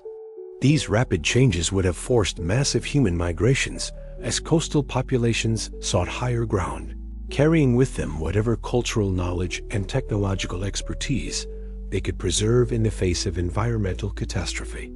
For the Ryukyu Islands region, these sea level changes would have been particularly dramatic. The relatively shallow waters surrounding the island chain would have amplified the effects of rising oceans, transforming extensive lowlands into archipelagos and forcing any human populations to adapt to increasingly maritime environments. Communities that had developed around terrestrial resources would have needed to master boat building, navigation, and marine resource exploitation in remarkably short time periods. The timing of these changes overlaps significantly with crucial developments in human cultural evolution. The period between 15,000 and 10,000 years ago witnessed the emergence of agriculture, the development of permanent settlements, and the creation of the first monumental architecture at sites like Göbekli Tepe in Turkey. If human populations in the Pacific region were experiencing similar cultural developments during the same period, much of the evidence for their achievements might now rest beneath dozens of meters of seawater. Archaeological evidence from around the world supports the hypothesis that sophisticated human cultures existed during the period when current coastal areas were still exposed land. The recently discovered site of Göbekli Tepe demonstrates that hunter-gatherer populations were capable of organizing massive construction projects and creating complex symbolic art more than 11,000 years ago. If such capabilities existed in Anatolia, similar developments could have occurred in other regions with favorable environmental conditions. The Persian Gulf provides a compelling example of how sea level rise can obscure evidence of early human achievement. When ocean levels were at their lowest, the Gulf was a river valley that archaeological models suggest would have provided ideal conditions for early agricultural development. As rising seas flooded this valley over several millennia, any settlements or cultural developments that occurred there would have been permanently submerged. Only recently have underwater surveys begun to reveal evidence of human occupation in these drowned landscapes. Climate modeling suggests that the exposed continental shelves during glacial periods would have provided some of the most attractive real estate available to early human populations. These areas typically featured river valleys, coastal plains, and estuarine environments that offered abundant fresh water, fertile soils, and diverse biological resources. The gradual submergence of these prime settlement areas would have concentrated human populations into smaller areas of higher elevation, potentially accelerating cultural development and technological innovation. The rate of sea level rise during the post-glacial period would have varied significantly by location, influenced by factors including local land subsidence, regional climate patterns, and the gravitational effects of melting ice sheets. In some areas, communities might have had centuries to adapt to gradually changing conditions. In others, rapid changes could have overwhelmed human adaptive capabilities, leading to the abandonment of substantial settlements and the loss of accumulated cultural knowledge. For the Yonaguni Monument, the sea level story provides a plausible timeline for human construction followed by natural preservation. If the structure was built during the period between 12,000 and 10,000 years ago, it would have been constructed on dry land during a time when human populations worldwide were developing increasingly sophisticated architectural and artistic capabilities. The subsequent rise in sea levels would have gradually submerged the structure, protecting it from the erosion and human interference that have destroyed many terrestrial archaeological sites. The preservation potential of marine environments has become increasingly apparent as underwater archaeological techniques improve. Submerged sites often retain organic materials, architectural details, and spatial relationships that allow reconstruction of ancient lifeways with unprecedented precision. If Yonaguni does represent human construction, its underwater preservation might have maintained evidence of prehistoric Pacific cultures that would have been lost if the structure had remained exposed to terrestrial weathering processes. The sea level story ultimately suggests that our understanding of early human cultural development may be fundamentally incomplete due to the submergence of crucial archaeological evidence. As techniques for underwater exploration continue to advance, we may discover that sophisticated human societies existed in coastal environments worldwide during periods when those areas were above water. The monument at Yonaguni, whether natural or artificial, serves as a reminder that the ocean continues to guard secrets about humanity's relationship with our changing planet. The possibility that Yonaguni represents evidence of prehistoric human construction opens tantalizing questions about the scope and sophistication of ancient Pacific civilizations. If the monument is indeed artificial, it would not exist in isolation, but as part of a broader cultural complex that might have encompassed much of the Pacific Rim during the final millennia of the Ice Age. This hypothetical civilization would have developed in a geographical context radically different from our modern understanding, operating across land bridges and shallow seas that connected regions now separated by hundreds of kilometers of deep ocean. Consider the Pacific Basin during the glacial maximum, when sea levels stood 120 meters lower than today.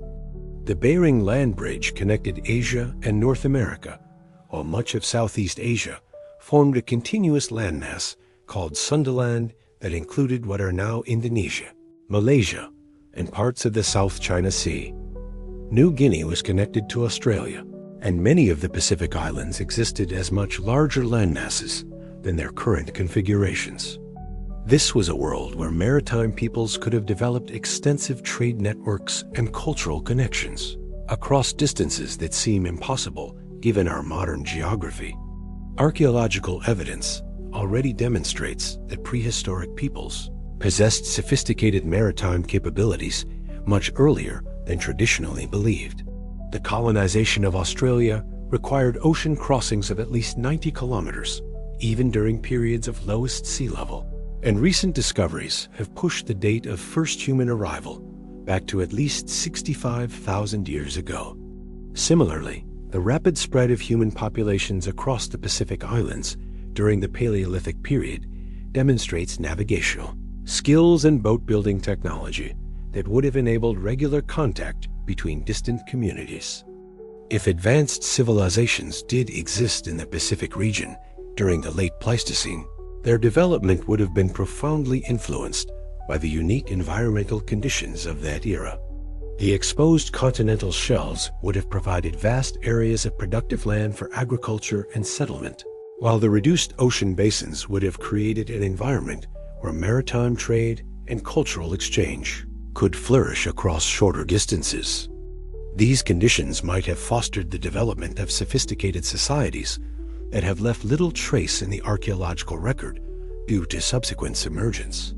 The architectural traditions visible throughout the Pacific region suggest possible connections to much older building techniques that might have originated during periods of lower sea level. The megalithic constructions found on Easter Island, the stone platforms of Polynesia, and the ancient terracing systems throughout the Pacific Islands all demonstrate engineering capabilities that required sophisticated understanding of stone working, architectural planning, and large-scale organization.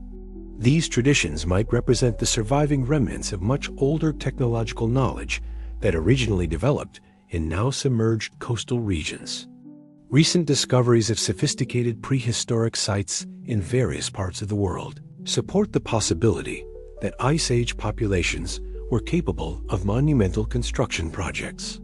Göbekli Tepe in Turkey, built more than 11,000 years ago by hunter-gatherer populations, demonstrates that complex symbolic and architectural thinking existed long before the traditional emergence of urban civilization. If such capabilities existed in other regions during the same period, much of the evidence might now rest beneath risen seas. The genetic evidence for human population movements during the late Pleistocene suggests complex patterns of migration and cultural exchange that would have required sophisticated seafaring capabilities. Studies of mitochondrial DNA and Y chromosome markers indicate multiple waves of human expansion across the Pacific region, with some lineages suggesting very ancient connections between Asian and American populations that predate the traditionally accepted timing of New World colonization. Linguistic analysis provides additional support for the existence of ancient Pacific cultural networks. Comparative studies of languages throughout the Pacific Rim reveal structural similarities and shared vocabulary that suggest much older connections than can be explained through documented historical contact. Some linguists propose that these similarities reflect cultural exchanges that occurred during periods when current ocean barriers were less formidable due to lower sea levels and different geographical configurations. The astronomical alignments observed at various Pacific archaeological sites might preserve knowledge systems that developed during much earlier periods. Many of the stone monuments throughout Polynesia and Micronesia display orientations that reflect sophisticated understanding of celestial mechanics and navigational principles. This astronomical knowledge could represent the preservation of scientific traditions that originally developed in continental settings now beneath the sea. Climate data from the late Pleistocene suggests that many regions of the exposed Pacific continental shelves would have enjoyed environmental conditions particularly favorable for human cultural development. These areas would have featured extensive river systems, productive estuarine environments, and diverse ecosystems that could support substantial populations. The gradual submergence of these prime settlement areas would have concentrated human populations and potentially accelerated technological and social innovation. The mythology and oral traditions of Pacific Island cultures contain numerous references to ancestral homelands that sank beneath the waves or became inaccessible due to rising waters. While such traditions must be interpreted cautiously, they might preserve cultural memories of actual historical events that occurred during periods of rapid sea level change. The consistency of these flood narratives across diverse Pacific cultures suggests they might reflect common experiences of environmental transformation rather than independent mythological inventions. If Yonaguni does represent the work of a lost Pacific civilization, it would likely form part of a much larger archaeological landscape that remains to be discovered beneath the region's coastal waters. Advanced underwater survey techniques are beginning to reveal evidence of human occupation in submerged areas throughout the Pacific, from the continental shelves off Asia to the drowned river valleys of Southeast Asia and Australia. The preservation potential of marine environments might have maintained evidence of these hypothetical civilizations in forms that would be impossible to find in terrestrial contexts. Submerged archaeological sites often retain organic materials, architectural details, and spatial relationships that allow unprecedented reconstruction of ancient cultural practices. The discovery of substantial underwater archaeological evidence could revolutionize our understanding of human cultural development during the crucial transition from Ice Age hunting and gathering to agricultural civilization. The implications of a sophisticated prehistoric Pacific civilization would extend far beyond archaeology to encompass fundamental questions about human cultural capacity and the relationship between environmental change and social development. Such discoveries would suggest that our species has repeatedly developed complex societies only to see them transformed or destroyed by forces beyond human control, preserving their achievements only in fragments that challenge us to recognize the full scope of human potential across the vast sweep of prehistory. On the windswept pastures of Yonaguni Island, where salt spray mingles with mountain mists and ancient stones dot landscapes that seem untouched by time, lives one of the world's rarest and most mysterious horse breeds. The Yonaguni horse, standing barely 14 hands high and numbering fewer than 100 individuals, represents a living puzzle that adds another layer of intrigue to an island already rich with unanswered questions. These compact, hardy ponies seem as much a part of the island's bedrock as the controversial monument that rests beneath its surrounding waters. The horses appear almost mythical as they move across the island's rugged terrain, their sure-footed gait carrying them effortlessly over volcanic rocks and through dense subtropical forests that would challenge much larger animals. Their coats range from bay to chestnut to the occasional striking gray, weathered by constant exposure to ocean winds and tropical storms that regularly sweep across this remote outpost of Japan. Each animal bears the unmistakable stamp of isolation breeding distinctive features that mark them as uniquely adapted to their island environment. What makes these horses particularly intriguing is their uncertain origin. Unlike most domestic horse breeds, which can trace their lineages through documented breeding programs and historical records, the Yonaguni horses exist without clear ancestors or established timeline of arrival. Local tradition suggests they have inhabited the island for centuries, perhaps millennia, but no historical documents record their introduction. They simply exist, as if they had always been part of the landscape, their presence as enigmatic as the stone formations that lie beneath the surrounding seas. Genetic analysis has revealed that these horses possess unique characteristics that distinguish them from all other known breeds.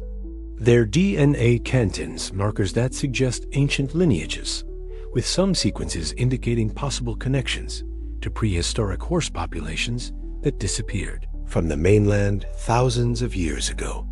This genetic distinctiveness implies either very ancient isolation or descent from founder populations that no longer exist elsewhere in the world. The horse's physical characteristics support theories of great antiquity. They display primitive features common to ancient horse breeds, but rare in modern domestic populations: convex facial profiles, thick necks, sturdy builds designed for survival rather than human utility. Their hooves have adapted to volcanic terrain, developing hardness and shape that allows navigation of surfaces that would damage breeds evolved for softer ground. Their teeth show wear patterns consistent with diets of coarse island vegetation, suggesting generations of adaptation to local food sources. Most remarkably, the Yonaguni horses display behaviors that suggest minimal human intervention in their breeding and development. Unlike domestic horses that depend heavily on human care and management, these animals maintain semi-feral independence, forming social structures and survival strategies that mirror those of wild equine populations. They forage effectively on native vegetation, seek shelter instinctively during severe weather, and reproduce successfully without human assistance. Local folklore provides various explanations for the horse's presence, each adding to their mystique. Some stories describe them as gifts from sea gods, delivered to the island during ancient times when communication between terrestrial and marine realms was more direct. Others suggest they arrived with prehistoric settlers who possessed advanced maritime capabilities, representing the livestock of civilizations that vanished beneath rising seas. The most intriguing tales claim the horses possess supernatural knowledge, serving as guardians of island secrets that predate human memory. The correlation between the horses' mysterious origins and the underwater monument's enigmatic nature has not escaped notice among researchers studying Yonaguni's prehistory. If the monument represents human construction from prehistoric periods, the horses might provide supporting evidence for sophisticated ancient cultures in the region. Advanced civilizations would have required domestic animals for transportation, agriculture, and warfare, and horses would have been among the most valuable livestock for maritime peoples establishing colonies on isolated islands. Archaeological parallels from other Pacific regions support the possibility of ancient horse populations in areas now isolated by ocean barriers. The islands of Southeast Asia contain fossil evidence of small horse populations that existed during periods of lower sea level, when land bridges connected many currently separated landmasses. Some of these fossil horses display characteristics similar to those observed in the Yonaguni breed, suggesting possible ancient connections across regions now divided by deep water. The horse's current precarious population status adds urgency to efforts to understand their origins and preserve their unique genetic heritage. With fewer than 100 individuals remaining, the breed faces extinction from factors including habitat loss, genetic bottlenecking, and competition from introduced species. Each animal represents irreplaceable genetic information that might provide clues to ancient Pacific migration patterns and prehistoric animal husbandry practices. Conservation efforts have revealed additional mysteries about the horse's biology and behavior. Breeding programs designed to increase population numbers have discovered that the horses possess unusual fertility patterns and gestation periods that differ from typical domestic horses.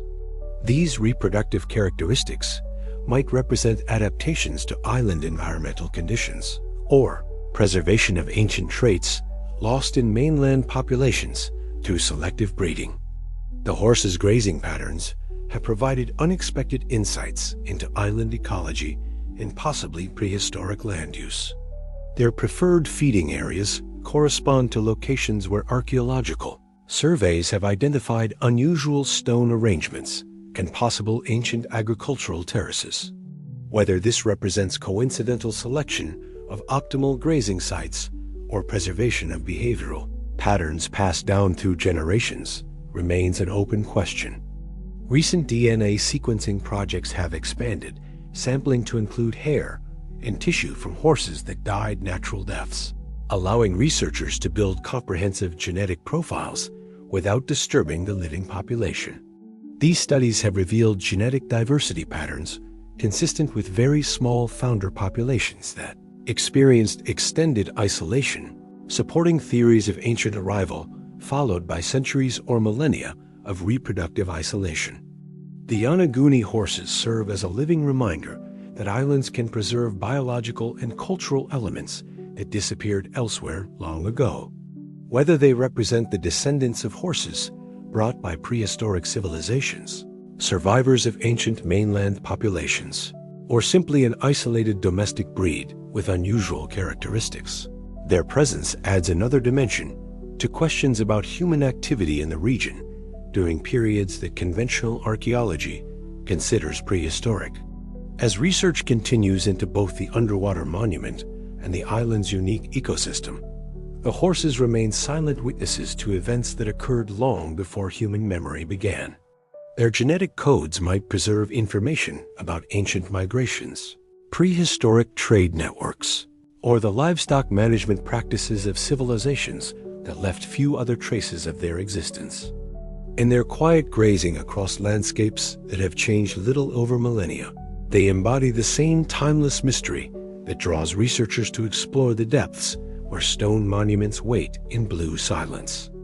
Japan sits at the violent intersection of four tectonic plates, where the Pacific, Philippine Sea, Eurasian, and North American plates engage in an endless geological ballet of compression, subduction, and sudden release.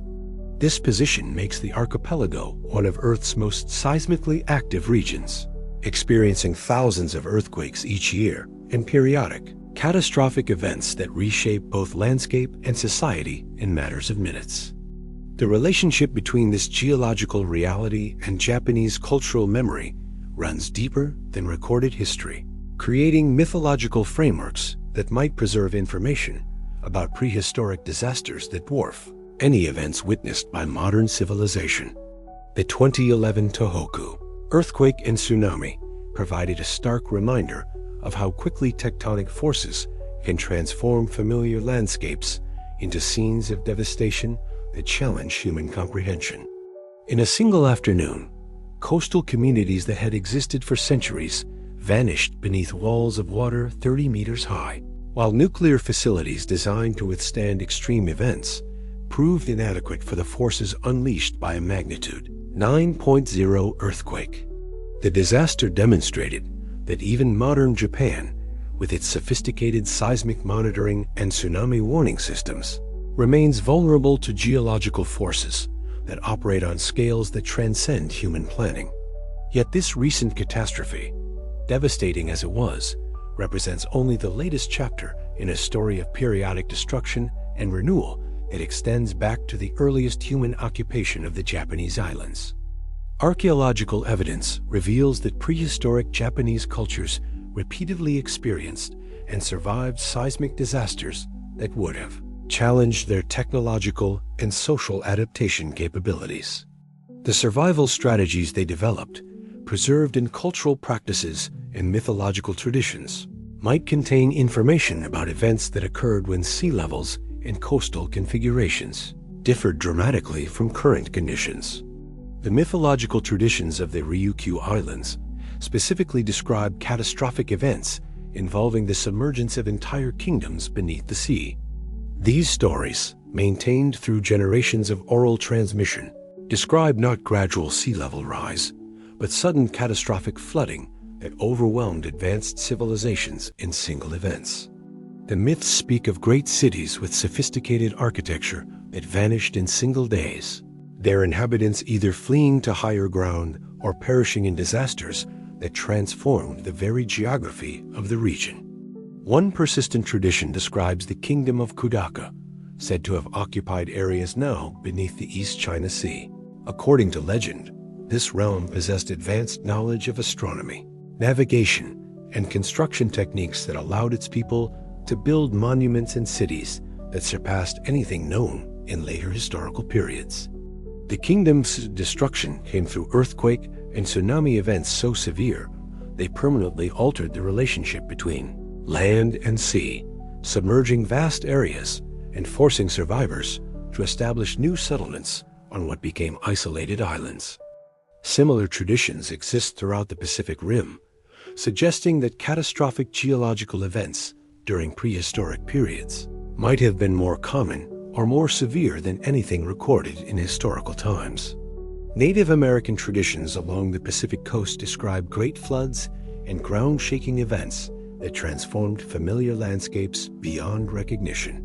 Australian Aboriginal traditions preserve stories of land submergence and the creation of current island configurations through supernatural forces that might represent cultural memory of actual geological events. The geological evidence supports the possibility that prehistoric seismic activity in the Pacific region exceeded the severity of historically documented events. Paleoseismological studies reveal evidence of ancient earthquakes and tsunamis that surpassed any recorded disasters, with some events leaving geological signatures suggesting magnitudes and impacts that would overwhelm modern coastal populations. These prehistoric disasters occurred during periods when human populations were present but lacked written records to preserve detailed accounts of their experiences. The timing of major geological events correlates significantly with periods of rapid sea level change that would have amplified their impacts on coastal human populations. During the transition from glacial to interglacial conditions, when massive ice sheet melting was raising ocean levels globally, regional earthquakes and tsunamis would have produced effects far beyond their normal impacts. Areas already experiencing gradual submergence due to rising seas would have been particularly vulnerable to sudden catastrophic flooding triggered by seismic events. For the Yonaguni region specifically, the geological context suggests that prehistoric seismic activity could have contributed to both the monument's creation and its current underwater location. If the structure was built during a period of lower sea level, subsequent earthquakes could have triggered subsidence that accelerated its submergence beyond the effects of rising ocean levels alone. Alternatively, if the monument represents natural fracturing and erosion, major seismic events could have created the initial structural patterns that subsequent weathering refined into their current geometric forms. The preservation of geological information in cultural traditions demonstrates how human societies maintain environmental knowledge across time periods that exceed individual or even generational memory. Anthropological studies have documented cases where indigenous oral traditions accurately preserve information about volcanic eruptions, earthquake cycles, and coastal changes that occurred hundreds or thousands of years before the arrival of written records or modern scientific observation. Japanese mythology specifically incorporates sophisticated understanding of the relationship between geological forces and landscape transformation. The legend of the giant catfish Namazu, whose movements beneath the earth cause earthquakes, reflects detailed observation of seismic patterns and their relationship to tectonic activity. Similarly, traditions about dragons controlling ocean tides and weather patterns demonstrate cultural frameworks for understanding complex environmental systems that modern science has only recently begun to quantify. The cultural response to seismic disasters has shaped Japanese society in ways that extend far beyond immediate survival strategies. Architectural traditions emphasize flexibility and resilience rather than rigid permanence, reflecting accumulated wisdom about building in environments subject to periodic catastrophic change. Religious practices incorporate rituals for appeasing geological forces and maintaining harmony with natural systems that can unleash devastating power with little warning. The preservation of architectural knowledge through periods of disaster and cultural disruption suggests mechanisms for maintaining technological capabilities across events that might otherwise destroy cultural continuity.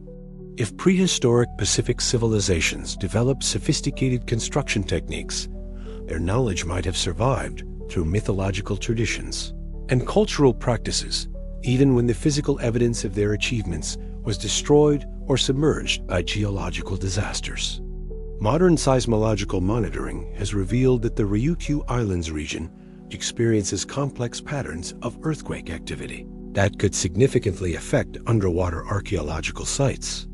The monument's current condition might reflect not only natural erosion and construction techniques, but also the effects of numerous seismic events that have occurred during its existence. Understanding these geological influences becomes crucial for interpreting the structures, features, and assessing theories about its origins. The relationship between earthquakes, cultural memory, and archaeological interpretation at Yonaguni illustrates how natural disasters can both destroy and preserve evidence of human activity. While seismic events can devastate civilizations and obscure archaeological evidence, they can also create preservation conditions that maintain sites for future discovery. The monument's survival, whether as natural formation or artificial construction, might result from geological processes that simultaneously threaten and protect the evidence they contain.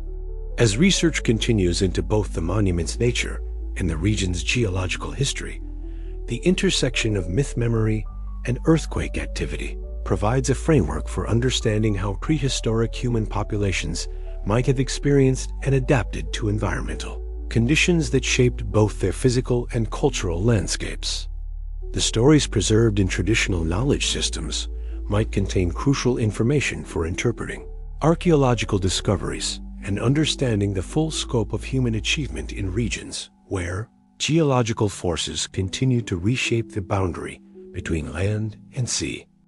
To properly evaluate claims of human construction at Yonaguni, one must examine the monument through the specialized lens of architectural analysis, applying the same systematic approach used to study undisputed ancient structures worldwide. Architecture, unlike natural formations, displays specific characteristics that reflect human design principles, construction techniques, and functional requirements that distinguish artificial structures from even the most geometrically regular geological formations. When architectural analysts descend into the waters around Yonaguni, they encounter features that challenge conventional understanding of what natural processes can achieve. The monument's most striking architectural element remains its stepped pyramid configuration, which displays proportional relationships consistent with monumental construction traditions found throughout the ancient world. The structure rises in a series of terraces that maintain mathematical relationships between height, depth, and length that suggest deliberate planning rather than accidental formation. These proportions mirror those found at stepped pyramid sites from Mesopotamia to Mesoamerica, indicating either independent development of similar design principles or cultural diffusion of architectural knowledge across vast distances. Professor Kimura's architectural survey has identified what appear to be construction joints between different sections of the monument boundaries, where separate building phases meet in ways that indicate planned expansion rather than natural fracturing.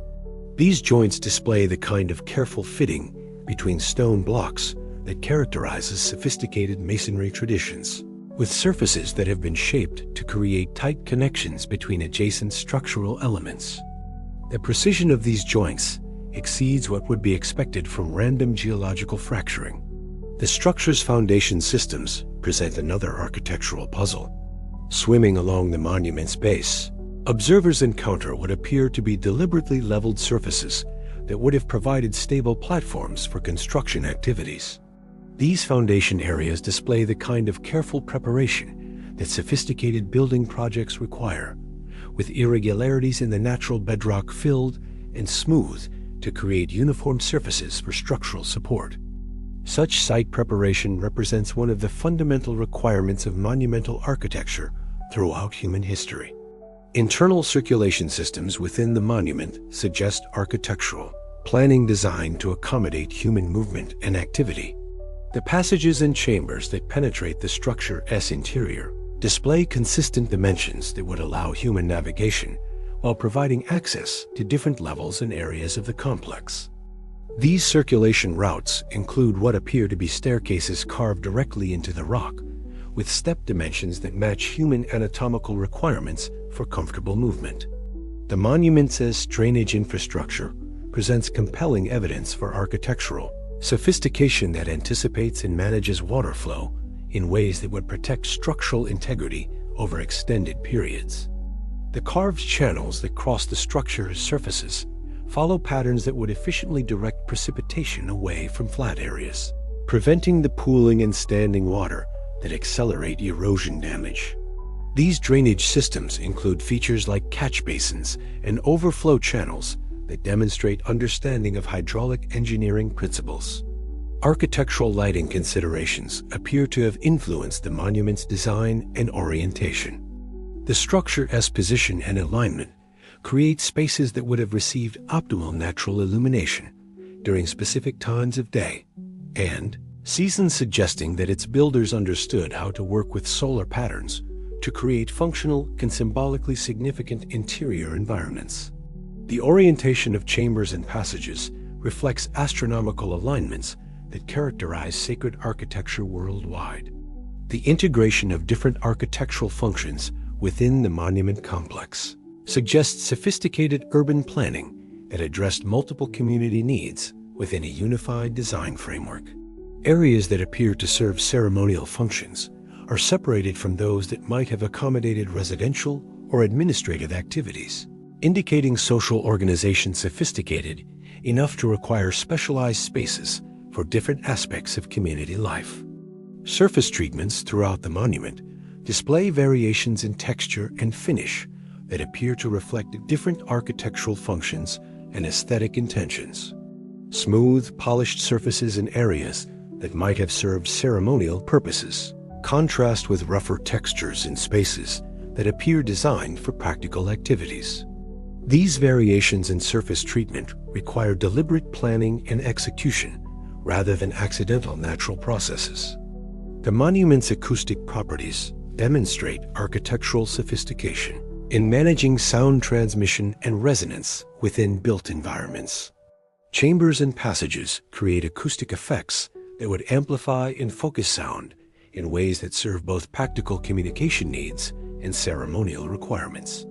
The precise geometry required to achieve these acoustic effects indicates understanding of sound propagation, principles that characterize advanced architectural traditions.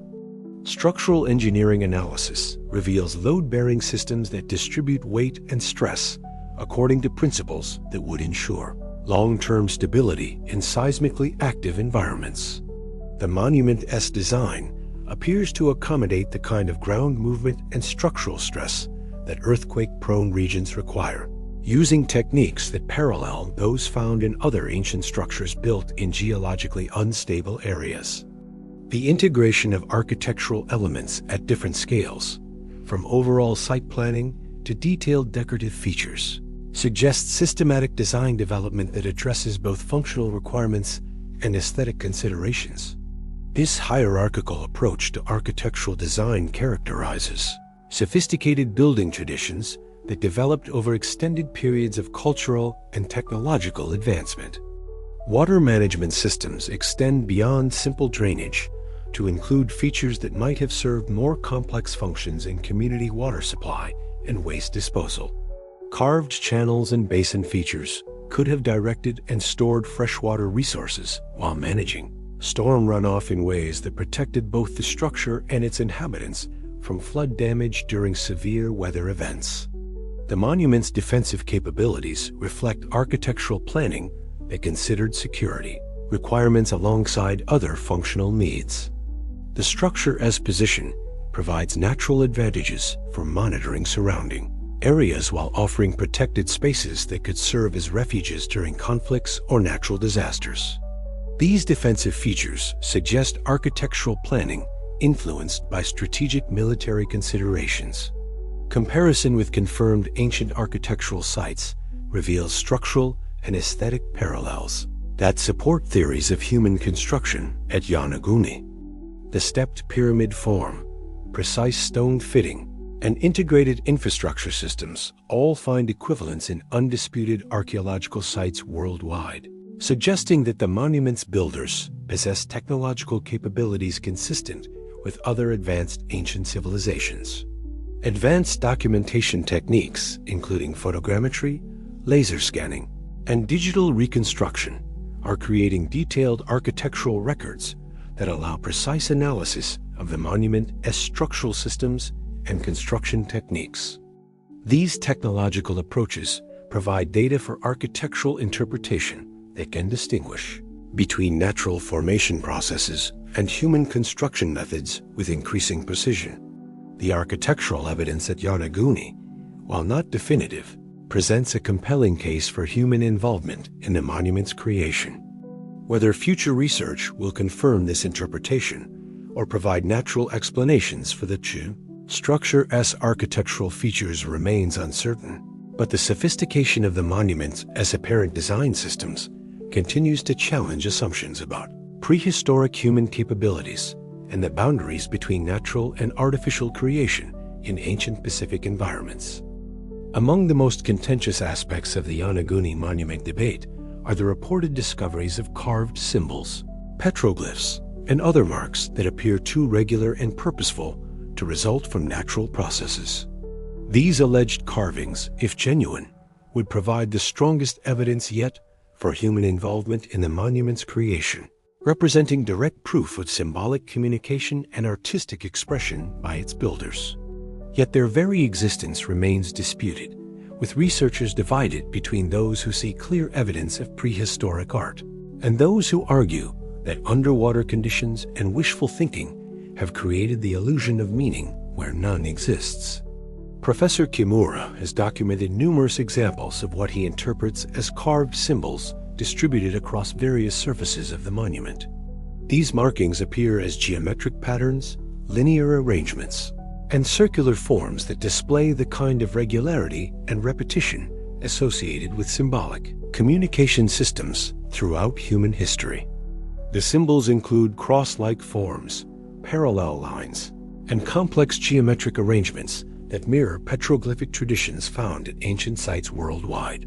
The most striking of these alleged carvings appears on a vertical wall near the monument's southeastern corner, where Kimura's team has identified a series of marks that form what appears to be a deliberate pattern. The symbols measure approximately 30 centimeters in height and display consistent depth and width that suggest creation by controlled tool use rather than random abrasion. Photographic documentation shows these marks maintaining their clarity despite millennia of underwater exposure, suggesting they were carved with sufficient depth to resist marine erosion. Underwater photography has captured images of circular formations that appear too precise and regular to result from natural boring or erosion processes. These circular marks display consistent diameters and depths across multiple examples, suggesting creation by standardized tools or techniques.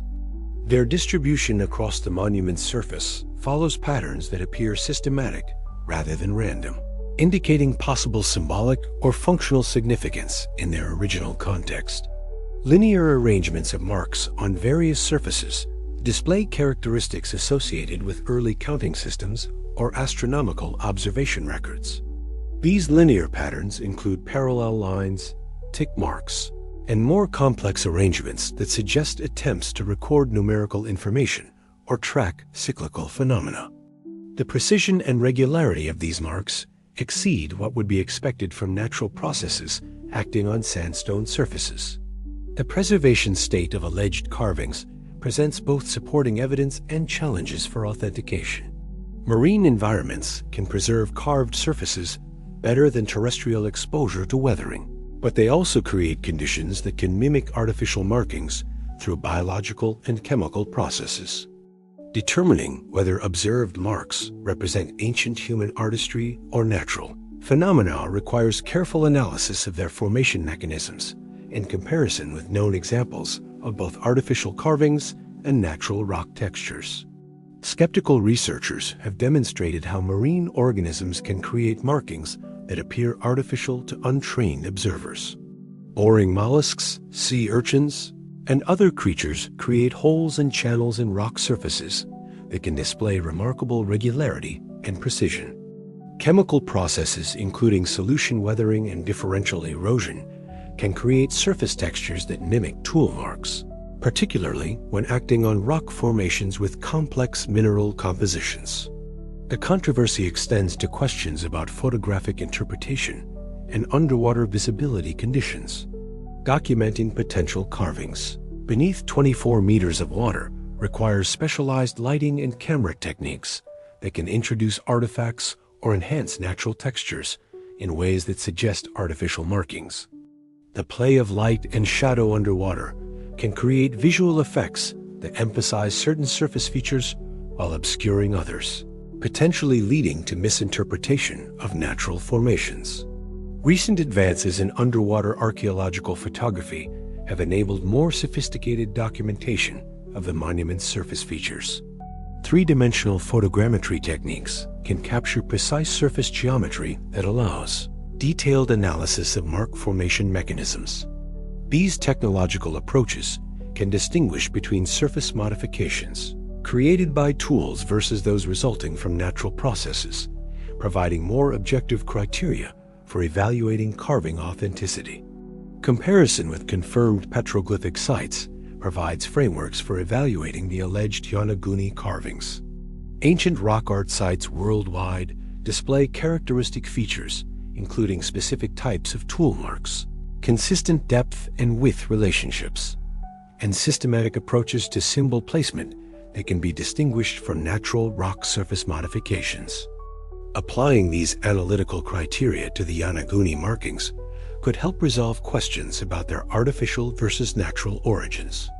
The cultural context for symbolic expression in prehistoric Pacific societies supports the possibility that sophisticated carving traditions existed in the region during periods when the monument was above water.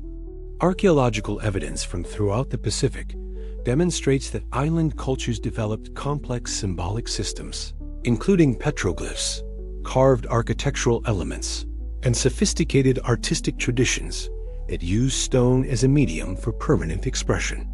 Dating potential carvings presents significant technical challenges that limit definitive authentication.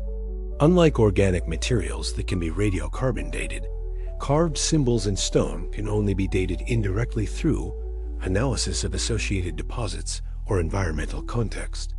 The underwater environment at Yonaguni has likely removed or obscured much of the stratigraphic context that would allow precise dating of surface modifications.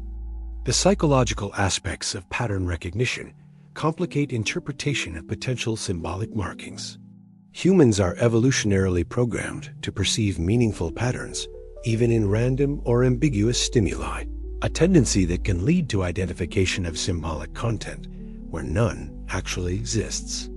This psychological bias, combined with the challenging conditions of underwater observation, could contribute to false identification of natural features as artificial carvings.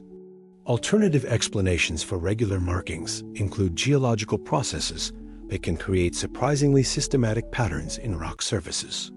Fracturing along crystal boundaries, differential weathering of mineral inclusions, and stress-induced cracking can produce linear and geometric arrangements that appear too regular to be natural.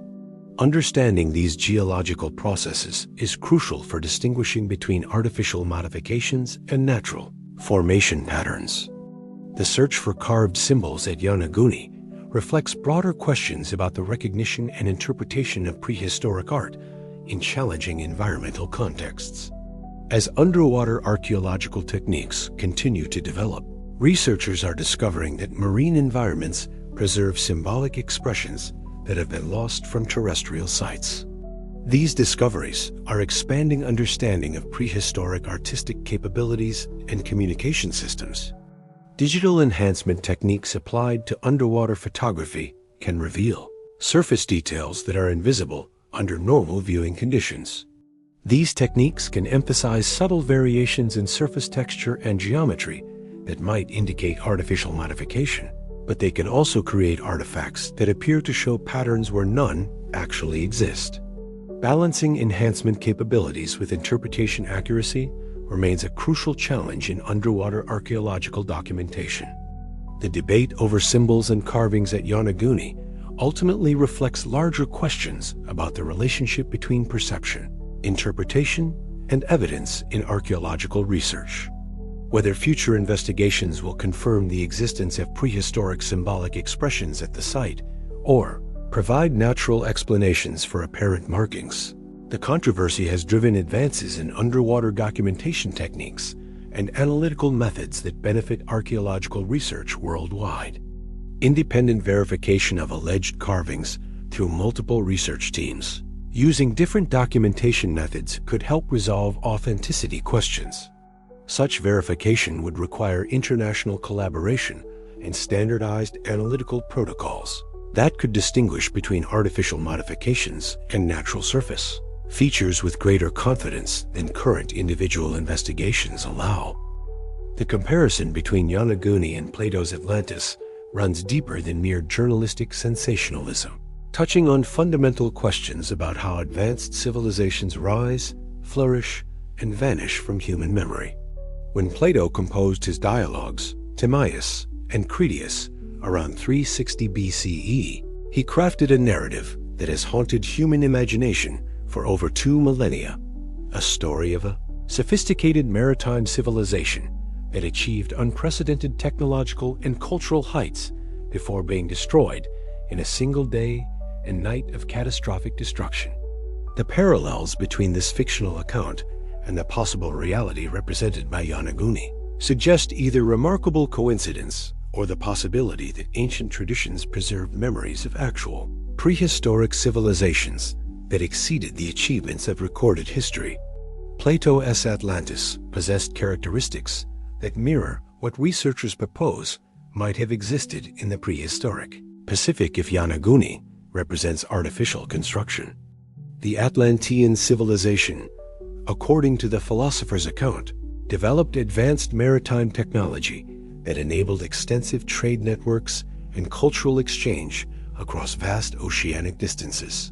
Their engineers created monumental architecture that demonstrated sophisticated understanding of mathematics, astronomy, and construction techniques. Most significantly, they established their civilization on islands and coastal regions that made them vulnerable to the geological forces that ultimately destroyed them. The geographical setting Plato described for Atlantis, beyond the Pillars of Hercules in the Atlantic Ocean, places the lost civilization in a position analogous to Yonaguni's location in the Pacific. Both represent island civilizations positioned at the margins of the known world, where advanced cultures could have developed in isolation from the mainstream of ancient Mediterranean or Asian civilizations. This geographical marginality would explain why no clear historical records preserve memories of their achievements, while their island locations would make them particularly vulnerable to the sea level changes and geological catastrophes that could erase civilizations entirely. The timeline Plato provides for Atlantis 9,000 years before his own era, placing its destruction around 9600 BC, corresponds remarkably well with the period when rising sea levels following the last ice age were submerging coastal regions worldwide. This timing coincides with the era when the Yonaguni Monument would have been above water if it was constructed during periods of lower sea level. The synchronicity suggests either that Plato's fictional timeline drew upon actual cultural memories of prehistoric catastrophes, or that the post-glacial flooding period represents a plausible context for the destruction of advanced coastal civilizations. The architectural descriptions in Plato's account include details that parallel features observed at Yonaguni. Atlantis was described as possessing elaborate stone construction, sophisticated water management systems, and monumental public architecture that served both practical and ceremonial functions. The city's design incorporated geometric principles and astronomical alignments that demonstrated advanced mathematical knowledge. These characteristics mirror what supporters of artificial construction at Yonaguni claim to observe in the monument as architectural features. The Atlantean civilization's technological capabilities, as described by Plato, included advanced metallurgy, navigation techniques, and engineering skills that enabled construction of harbors, canals, and defensive systems. If Yonaguni represents evidence of prehistoric Pacific civilization. Its builders would have needed similar technological sophistication to quarry, transport, and position the massive stone blocks that comprise the monument. The scale of construction implied by the monument would require organizational capabilities and technical knowledge comparable to those Plato attributed to Atlantis. The destruction narrative in Plato's account emphasizes the sudden, catastrophic nature of Atlantis's end earthquake and flood that overwhelmed the civilization in a single day and night. This description parallels the kind of rapid geological changes that could have submerged the Yonaguni Monument if it was constructed on dry land. The Pacific Ring of Fire, as seismic activity, provides a plausible mechanism for the sudden submergence that would be required to preserve an artificial structure beneath protective layers of water and sediment. Cultural parallels between Plato's Atlantis and hypothetical Yonaguni civilization extend beyond mere technological capabilities to encompass social organization and cultural achievements. Atlantis was described as a civilization that achieved remarkable cultural sophistication, developing advanced forms of government, education, and artistic expression. If Yonaguni represents human construction, its builders would have required similar levels of social organization to coordinate the massive construction projects and maintain the specialized knowledge necessary for monumental architecture. The moral dimension of Plato's Atlantis narrative, the civilization's destruction resulting from hubris and corruption, reflects themes found in flood mythologies worldwide. These universal elements in human storytelling might preserve cultural memories of actual civilizations that achieved great heights before being destroyed by forces beyond their control. The prevalence of flood narratives in cultures throughout the Pacific region suggests either widespread cultural diffusion or common experiences of catastrophic inundation. Archaeological discoveries of submerged settlements worldwide have demonstrated that Plato, as basic premise advanced civilizations destroyed by rising seas, reflects actual historical processes rather than pure fiction. Sites like Heracleion in Egypt, Pavlopetri in Greece, and numerous underwater ruins throughout the Mediterranean prove that sophisticated urban centers can be preserved beneath the sea for millennia. These discoveries suggest that Plato's Atlantis, while probably fictional in its specific details, draws upon real understanding of how civilizations can vanish beneath the waves. The search for Atlantis has driven advances in underwater archaeology and marine exploration that have revealed the true extent of submerged archaeological sites worldwide.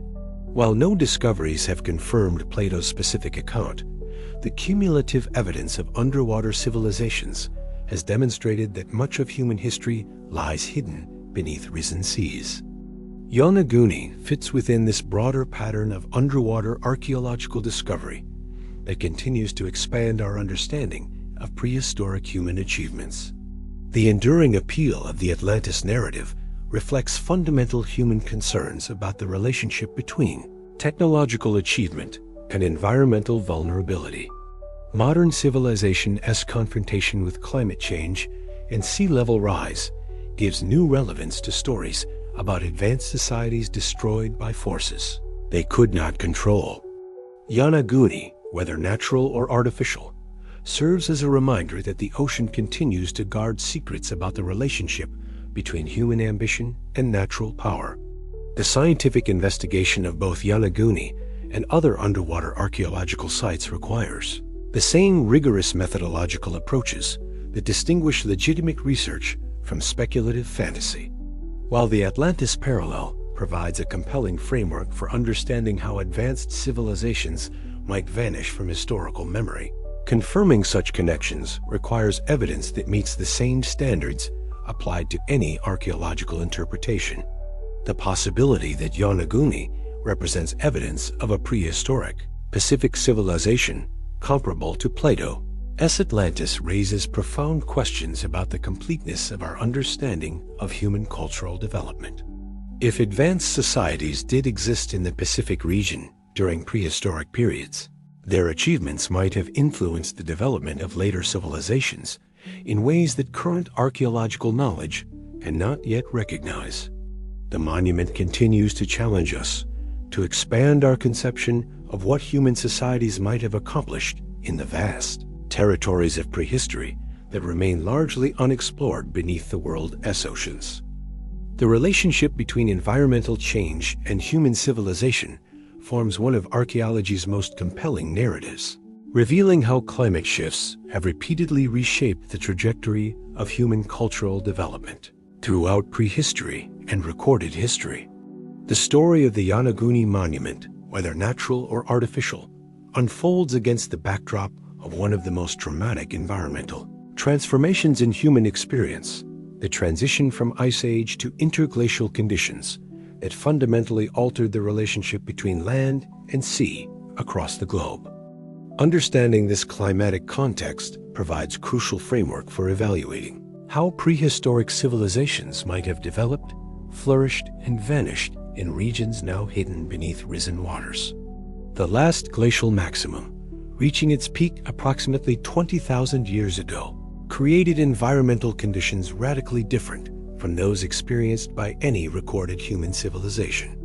Massive ice sheets, some exceeding 3 kilometers in thickness, covered vast areas of North America and Europe, locking enormous quantities of water in frozen form and lowering global sea levels by approximately 120 meters below current positions.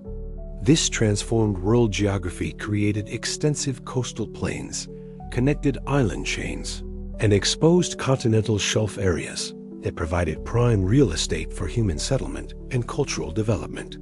For human populations living during this period, the exposed continental shelves represented some of the most attractive environments available for establishing permanent settlements. These areas typically featured river valleys, estuarine environments, and coastal plains that offered abundant freshwater resources, fertile soils, and diverse biological productivity. Archaeological models suggest that many of the world's most favorable settlement areas during the late Pleistocene now rest beneath dozens of meters of ocean water, along with any evidence of the human cultures that might have developed there. The transition from glacial to interglacial conditions occurred not as a gradual, steady process, but through a series of dramatic environmental shifts that would have challenged the adaptive capabilities of any human societies experiencing them.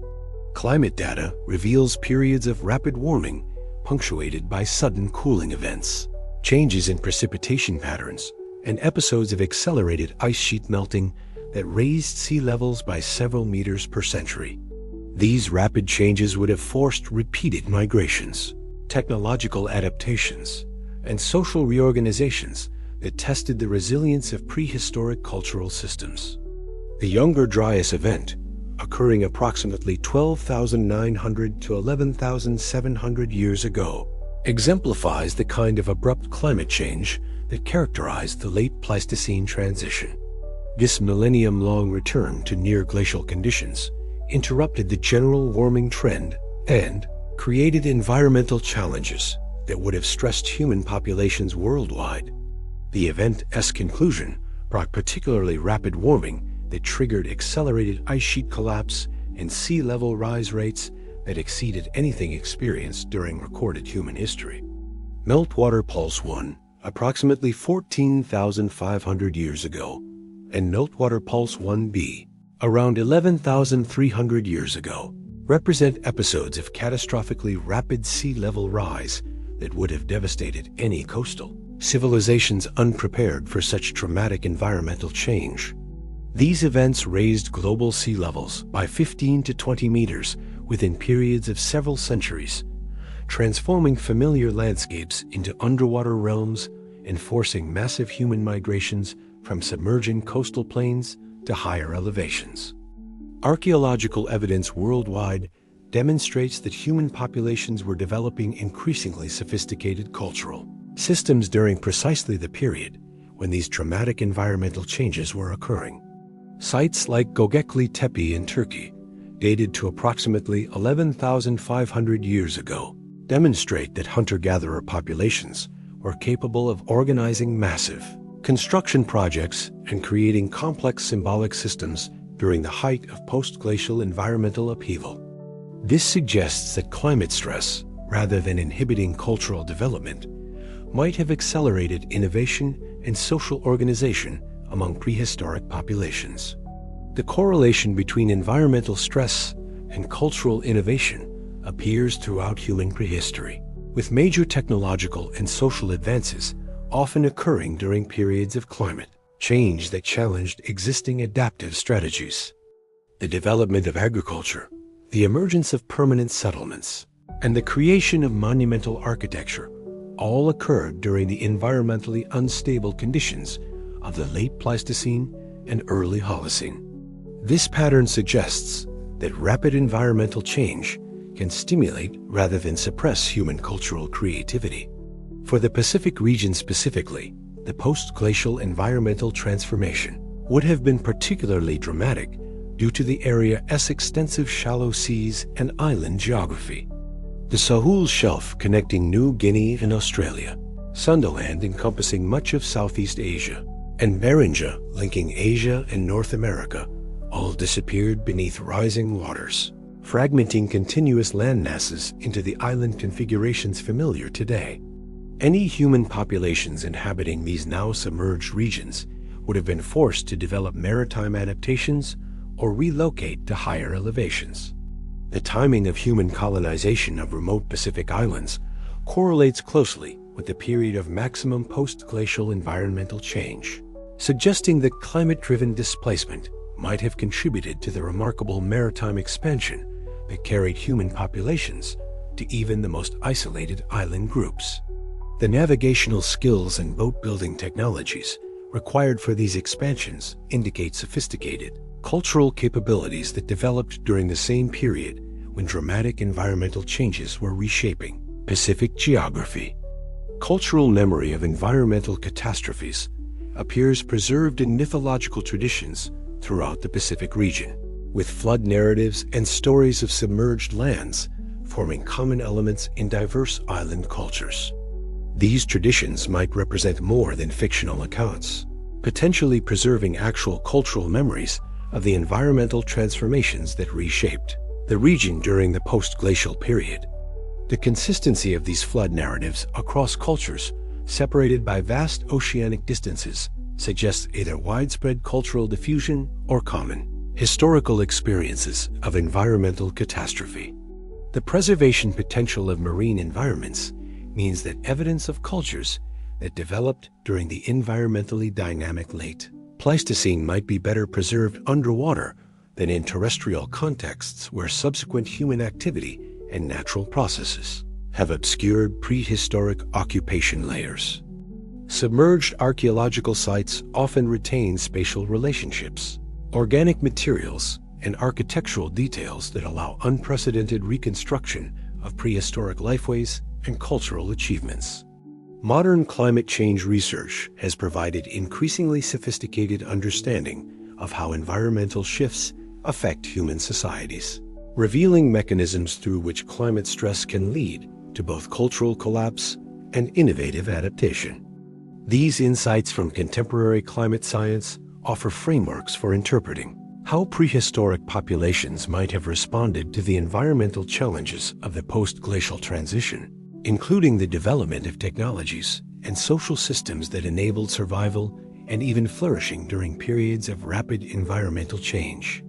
The relationship between sea level rise and archaeological preservation suggests that many of the world's most important prehistoric sites might await discovery beneath coastal waters.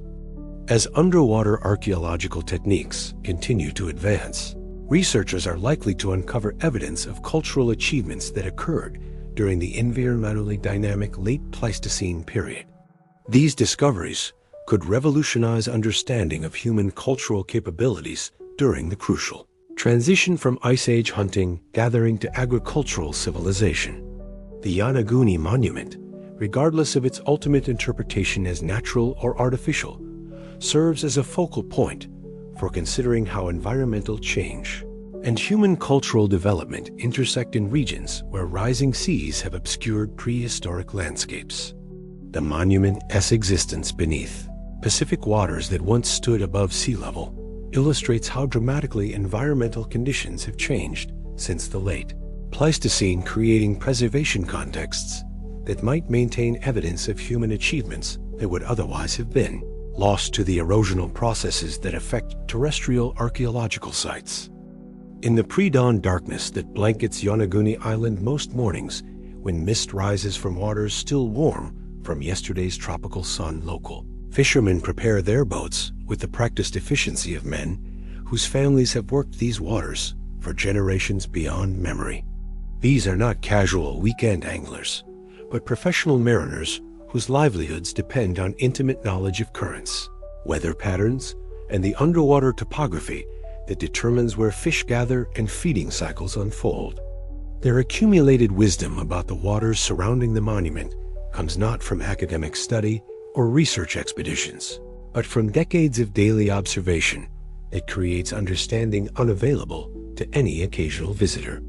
Takeshi Arakaki represents the third generation of his family to fish the waters off Yonaguni's southern coast, inheriting knowledge passed down through father-to-son conversations conducted while mending nets and maintaining engines in the practical setting of working boats.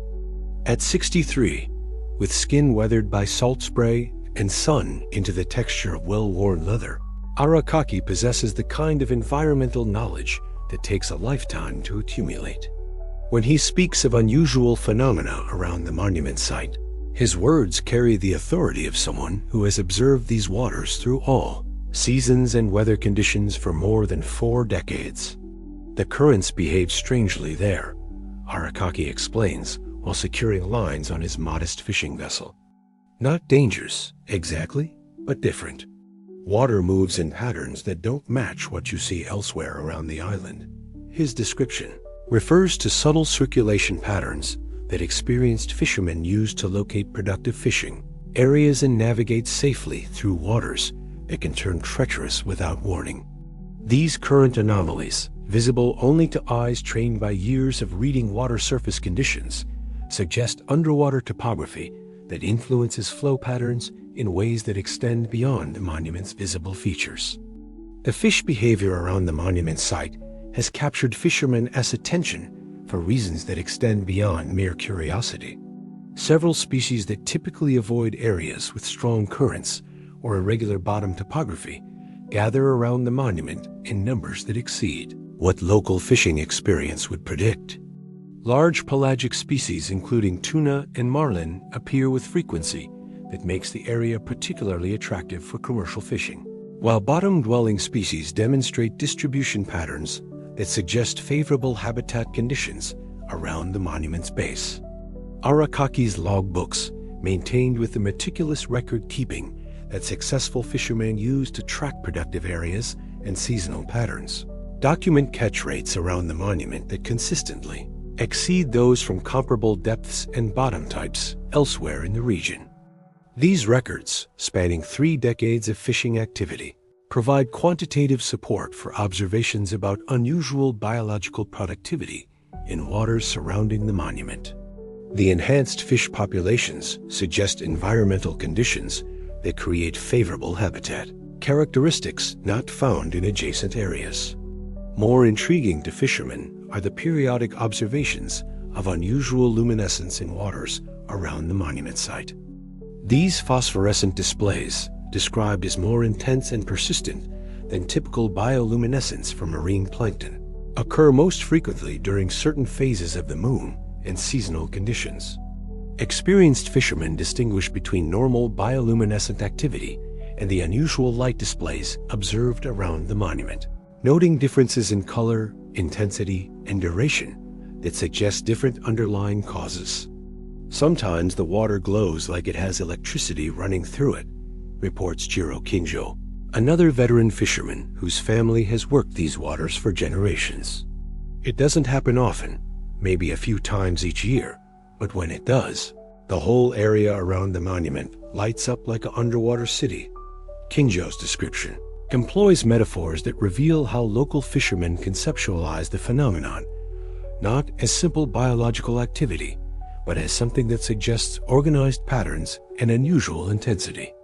The timing of these luminescent displays appears to correlate with specific environmental conditions, including tidal cycles, water temperature patterns, and seasonal changes in marine biological activity.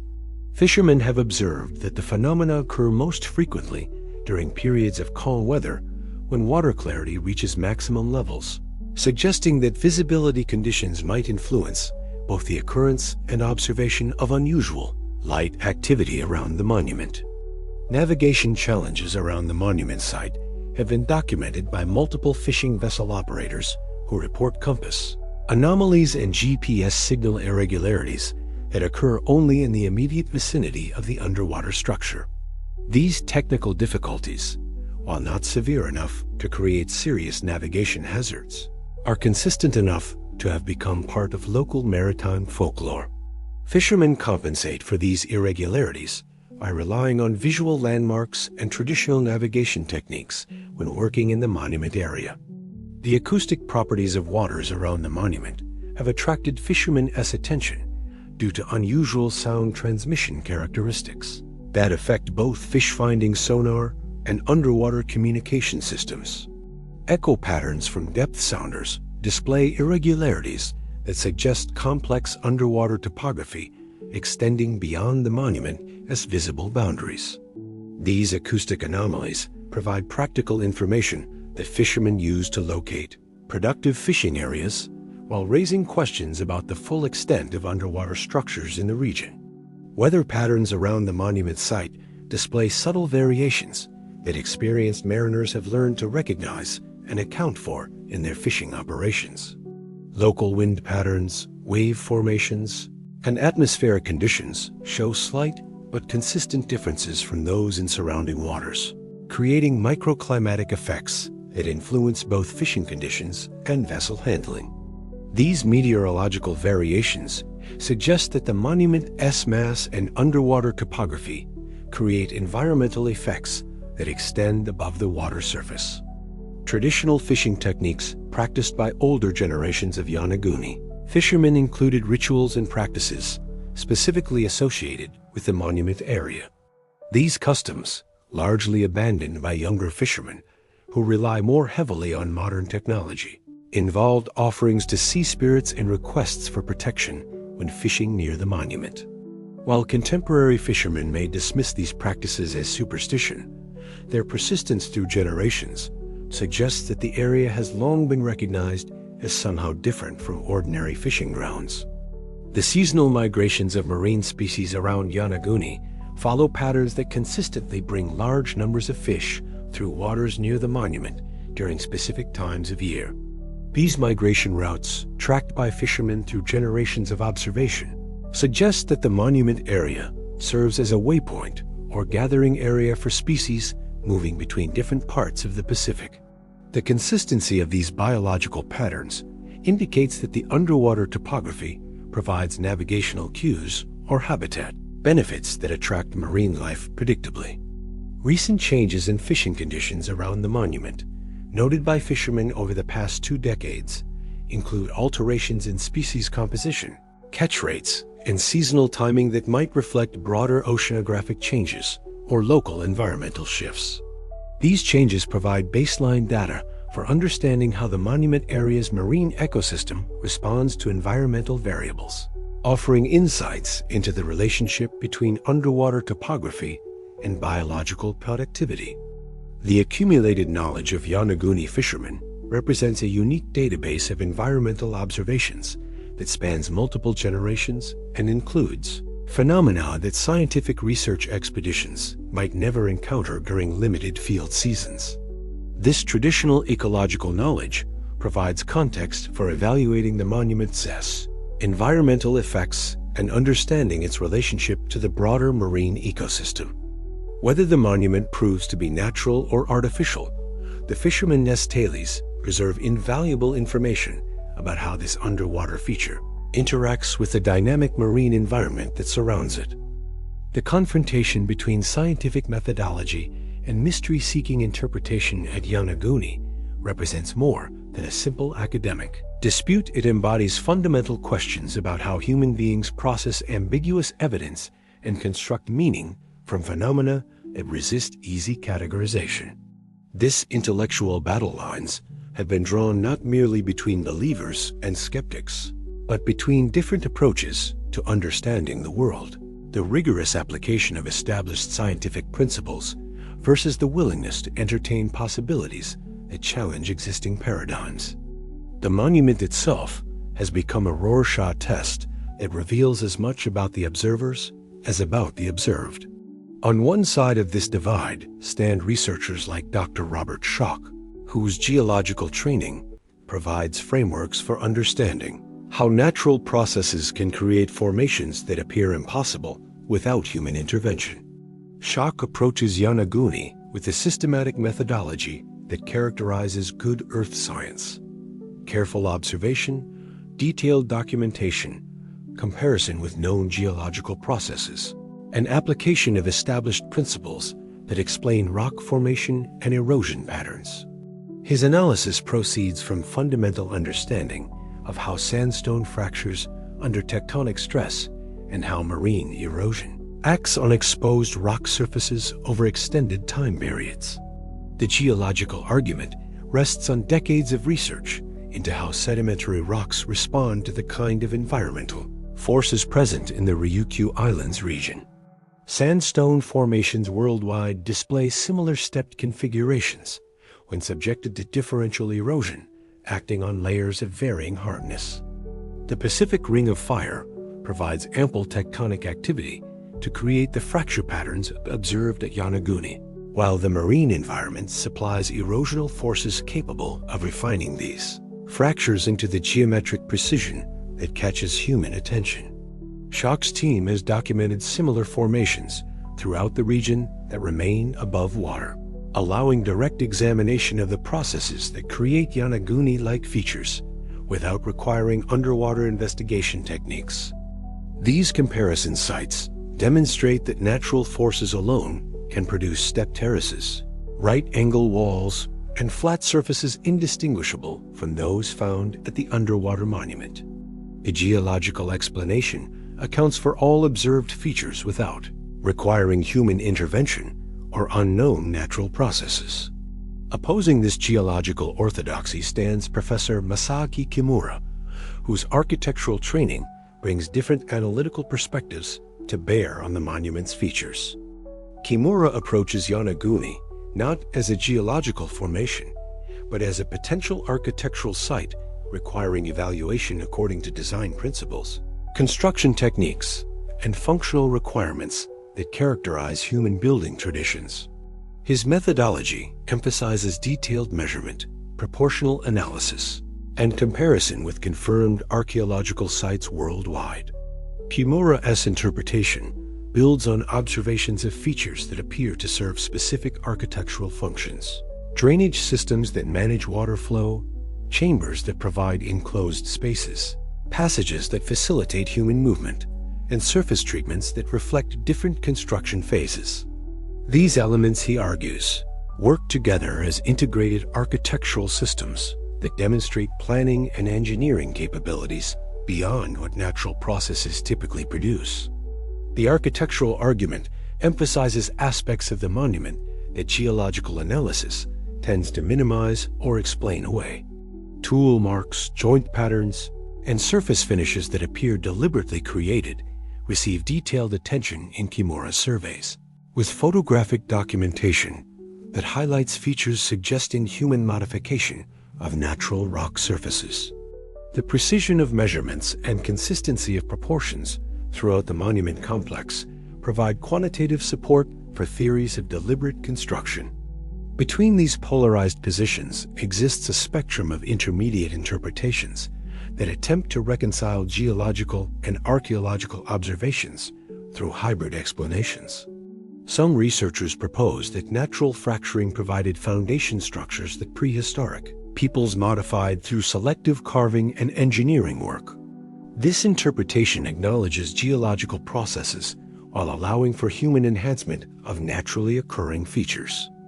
Alternative theories suggest that the monument represents natural formation that subsequently served ceremonial or practical functions for prehistoric populations without requiring extensive modification.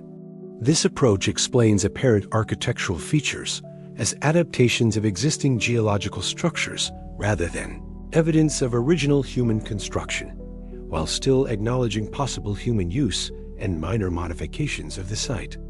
The methodological differences between geological and archaeological approaches reflect deeper philosophical divisions about the relationship between observation and interpretation in scientific research.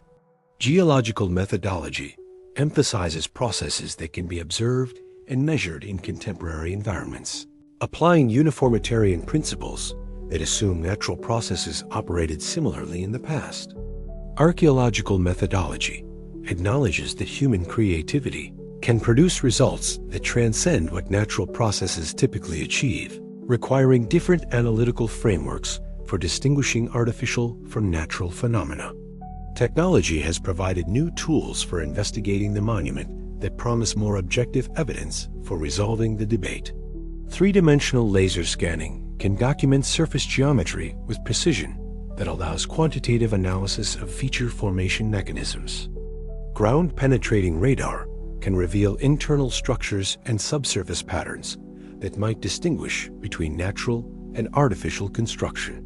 Advanced sonar mapping can place the monument within broader geological and archaeological contexts. However, technological sophistication cannot eliminate the interpretive challenges that make Yonaguni controversial. Even the most precise measurements require theoretical frameworks for distinguishing between natural and artificial formation processes, and these frameworks inevitably reflect assumptions about what natural processes can achieve and what human capabilities existed during prehistoric periods. Technology provides better data, but human judgment remains necessary for interpreting what that data means. The international scientific community has generally supported geological explanations for the monument, while remaining open to archaeological interpretations backed by compelling evidence. Major geological and archaeological organizations have not endorsed claims of human construction at Yonaguni, but neither have they dismissed such possibilities entirely.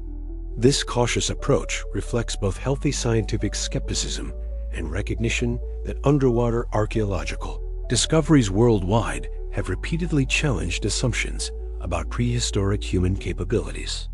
The media attention surrounding Yonaguni has complicated scientific evaluation by creating public expectations that exceed what current evidence can definitively support.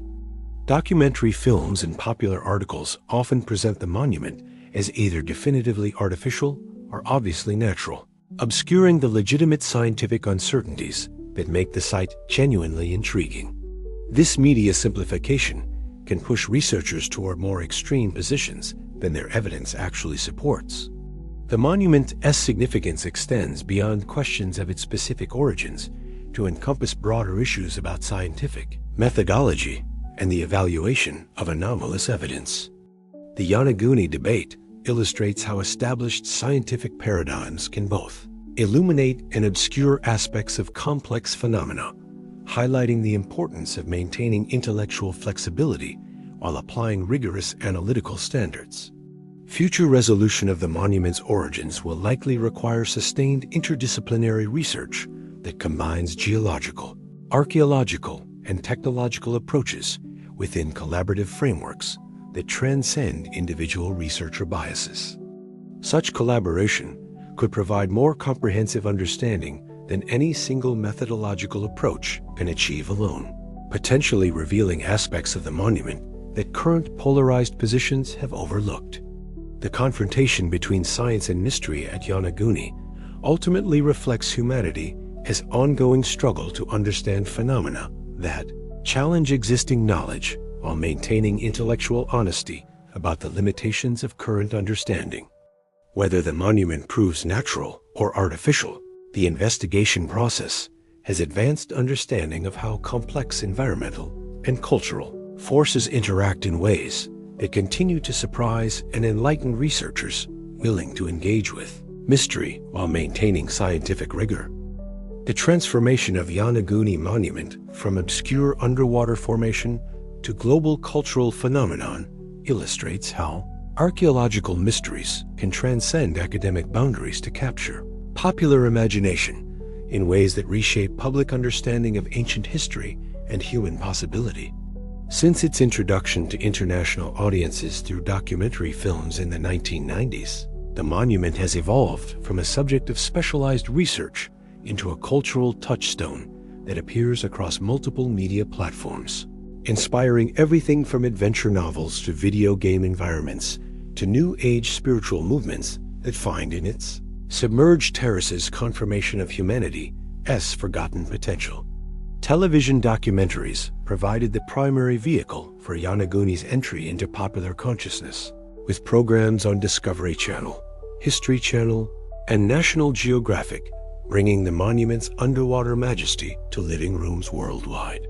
These productions, constrained by the visual demands of television and the narrative requirements of popular entertainment, necessarily simplified complex academic debates into dramatic conflicts between believers and skeptics.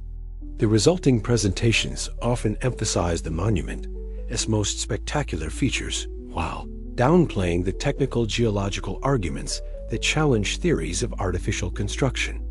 The visual impact of underwater footage proved crucial to the monument's cultural penetration.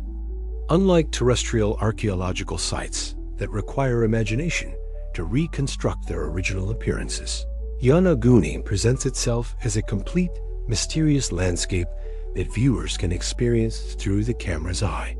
The ethereal quality of sunlight filtering through water, the graceful movement of divers exploring geometric chambers, and the monument's imposing scale create cinematic experiences that lodge in memory with unusual persistence. Video game developers have embraced Yonaguni as a setting that combines historical mystery with visual spectacle, incorporating monument-inspired environments into adventure and exploration. Games that allow players to investigate underwater ruins and uncover hidden secrets. These digital representations, while fictional, often draw directly from Kimura's architectural interpretations and underwater photography to create immersive environments that introduce younger audiences to archaeological concepts and prehistoric possibilities. The Tomb Raider franchise notably featured underwater ruins clearly inspired by Yonaguni in several installments, presenting the monument as part of a global network of ancient sites that preserve advanced technologies from lost civilizations. While purely fictional, these portrayals cement associations between real archaeological mysteries and adventure narratives that explore themes of forgotten knowledge and rediscovered wisdom. Science fiction literature has adopted Yonaguni as evidence for alternative histories that challenge conventional understanding of human cultural development. Authors like Graham Hancock and Robert Bauval have incorporated the monument into broader theories about advanced prehistoric civilizations that possessed sophisticated understanding of astronomy, mathematics, and engineering. These interpretations, while speculative, have found receptive audiences among readers interested in possibilities that mainstream archaeology tends to reject. The monument has become a pilgrimage site for adherents of various New Age and alternative spirituality movements who interpret its geometric precision as evidence of ancient wisdom traditions that modern civilization has forgotten. Spiritual tourism to Yonaguni includes diving expeditions specifically designed for meditation and energy work, with participants seeking direct connection to what they perceive as sacred ancient knowledge preserved in stone beneath the sea. Japanese popular culture has embraced Yonaguni as a symbol of national prehistoric achievement that predates and potentially surpasses the cultural accomplishments of mainland Asian civilizations. Manga, anime, and Japanese science fiction frequently reference the monument as evidence that Japanese culture possesses ancient roots that extend far deeper than conventional history recognizes. This cultural appropriation reflects broader Japanese interests in establishing cultural identity through connections to prehistoric achievements.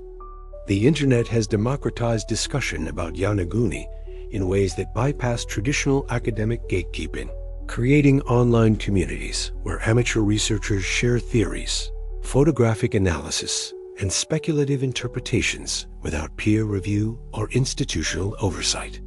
These digital forums have generated extensive databases of monument-related information, while also propagating misconceptions and unsupported claims that complicate efforts to maintain accurate public understanding of the research. Social media platforms have transformed Yonaguni into a viral phenomenon, where striking underwater photographs generate millions of views and shares, often accompanied by captions that present speculative interpretations as established fact. The visual nature of social media favors dramatic claims over nuanced analysis, contributing to public perception that the monument's artificial origins are more widely accepted among researchers than actually represents the case. Educational institutions have incorporated Yonaguni into curricula as a case study for teaching critical thinking about evidence evaluation and the relationship between scientific methodology and popular interpretation. The monument provides an excellent example of how complex archaeological questions resist simple answers, while illustrating the importance of maintaining intellectual rigor when evaluating extraordinary claims. Tourism to Yonaguni has increased dramatically as a direct result of the monument's popular culture presence, transforming the remote island's economy and bringing international attention to a region that had previously received little outside interest. Dive operators now offer specialized monument tours that cater to visitors inspired by documentary films and adventure media, creating economic incentives for maintaining public interest in the site's mysteries. The monument's appearance in popular culture has also influenced academic research by attracting funding and institutional attention that might not otherwise have been available for investigating underwater archaeological sites.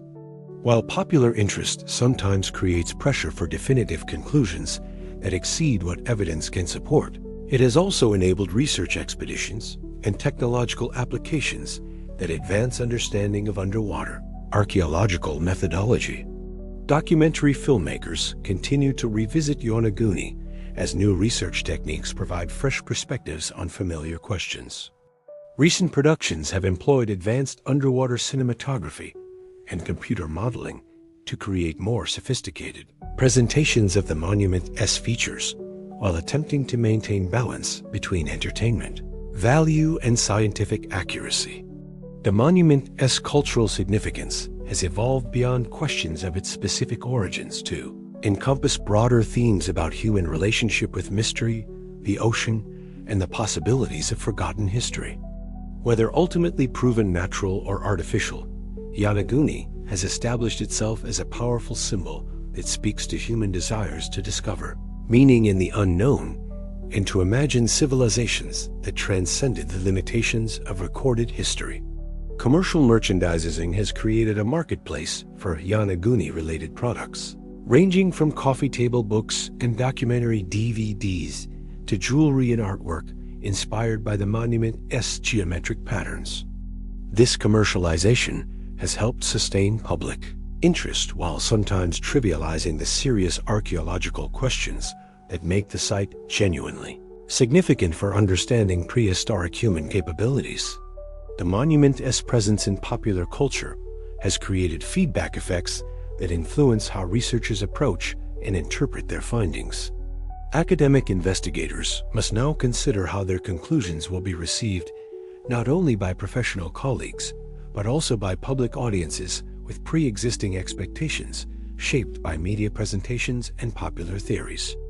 This dynamic can both constrain and liberate research by creating pressure for definitive answers, while also providing platforms for communicating archaeological concepts to broader audiences. The cultural transformation of Yonaguni from archaeological puzzle to global phenomenon demonstrates how scientific mysteries can acquire lives of their own in popular imagination, generating meanings and interpretations that transcend their original contexts, while continuing to inspire genuine inquiry into the boundaries of human knowledge about our species' ancient past. The geological context that surrounds Yonaguni Monument extends far beyond the immediate vicinity of the underwater structure to encompass one of Earth's most dynamic and violent geological regions. The Pacific Ring of Fire, that horseshoe-shaped band of seismic and volcanic activity that encircles the Pacific Ocean, provides the fundamental framework for understanding how tectonic forces have shaped not only the monument itself, but the entire landscape of human possibility throughout the Pacific Rim over millions of years. This geological reality creates both the conditions that could produce natural formations resembling artificial construction and the catastrophic forces that could destroy advanced civilizations without leaving traces in the conventional archaeological record. The Ring of Fire encompasses approximately 75% of the world's active volcanoes and 90% of global earthquake activity, making it the most geologically restless region on the planet. This extraordinary concentration of geological violence results from the complex interactions between multiple tectonic plates that converge, separate, and slide past each other along the Pacific's margins. The Philippine Sea Plate, beneath which Yonaguni sits, represents just one piece of this vast geological puzzle, interacting with the Eurasian Plate in ways that generate the seismic activity that has shaped the Ryukyu Islands chain over millions of years. The subduction zones, where oceanic plates dive beneath continental margins, create the geological conditions responsible for both the Ring of Fire as notorious instability and its capacity for rapid landscape transformation. As the Philippine Sea Plate slides beneath the Eurasian Plate at rates of several centimeters per year, enormous stresses accumulate along fault lines that periodically release their energy through earthquakes powerful enough to reshape entire regions in minutes. This ongoing tectonic collision has created the island arc system that includes Yonaguni, while generating the seismic forces that could either create or destroy the monument's distinctive features. Volcanic activity throughout the Ring of Fire has contributed to the geological complexity that characterizes the Yonaguni region, depositing layers of ash, lava, and volcanic debris that create the sedimentary sequences visible in the island's rock formations. These volcanic contributions provide both the raw materials from which structures like the monument form and the dynamic forces that can alter existing formations through heating, chemical change, and mechanical disruption. Understanding volcanic influences becomes crucial for interpreting how the monument's features developed over geological time.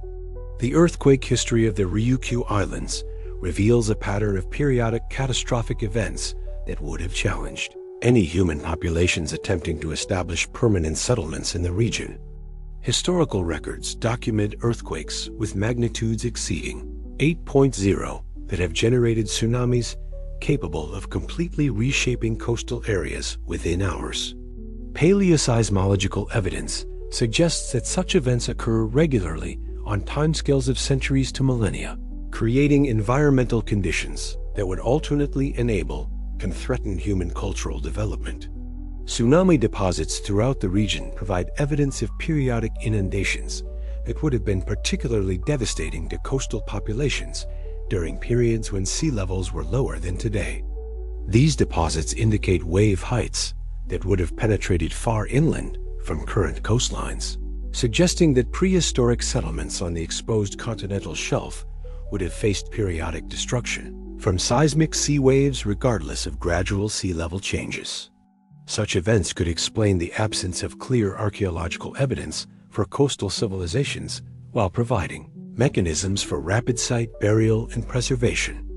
The geological instability of the Ring of Fire creates both destructive and preservational effects that complicate archaeological interpretation throughout the region. While earthquake and volcanic activity can destroy sites and obscure evidence of human occupation, these same forces can also create rapid burial conditions that preserve archaeological materials better than gradual exposure to weathering processes. Understanding these taphonomic effects becomes essential for evaluating what types of evidence might survive from prehistoric periods and where such evidence might be found. Hydrothermal activity associated with ring of fire volcanism creates chemical environments that can accelerate rock alteration and mineral formation in ways that might contribute to the monument as distinctive surface features. Hot springs, underwater vents, and chemically active groundwater systems can create patterns of mineral deposition and rock dissolution that produce effects resembling artificial modification. Distinguishing between hydrothermal alteration and human modification requires careful analysis of chemical signatures and formation processes. The tectonic forces that created the Ring of Fire continue to operate today, meaning that the monument exists within a dynamic geological system that actively modifies its features through ongoing seismic activity. Recent earthquakes in the region have generated measurable changes in underwater topography, demonstrating that the monument's current configuration reflects not just ancient formation processes but also contemporary geological modification. This ongoing change complicates efforts to reconstruct the monument's original appearance and formation history. Comparative analysis of geological formations throughout the Ring of Fire reveals that the kinds of features observed at Yonaguni occur regularly and tectonically. Active regions where sedimentary rocks experience the stress and fracturing associated with plate boundary processes. Sites in California, Chile, Japan, and New Zealand display similar stepped configurations, geometric patterns, and apparent architectural features that result from natural fracturing and erosion processes. These comparisons provide geological context for evaluating claims about the monument's artificial origins. The mineral composition of rocks throughout the Ryukyu Islands reflects the complex geological history created by Ring of Fire processes, including metamorphism, hydrothermal alteration, and volcanic contribution that create heterogeneous rock properties within individual formations. These variable rock characteristics can lead to differential erosion patterns that create the appearance of deliberate construction while actually reflecting natural responses to varying mineral hardness and chemical susceptibility. Seismic monitoring networks throughout the Ring of Fire provide real-time data on the tectonic processes that continue to shape the region where Yonaguni is located. This monitoring reveals ongoing earthquake activity, crustal deformation, and volcanic processes that help researchers understand how geological forces operating today might have created or modified the monument's features over extended time periods. Such data provide frameworks for testing geological models of monument formation against observed tectonic processes. The global significance of Ring of Fire geology extends beyond individual sites like Yonaguni to encompass fundamental questions about how tectonic processes influence human cultural development throughout the Pacific Rim. Archaeological sites from Alaska to Chile show evidence of repeated destruction and rebuilding in response to seismic activity, suggesting that Ring of Fire populations developed cultural strategies for surviving periodic geological catastrophes. Understanding these adaptation patterns provides context for evaluating how prehistoric populations might have responded to the environmental challenges of the Yonaguni region.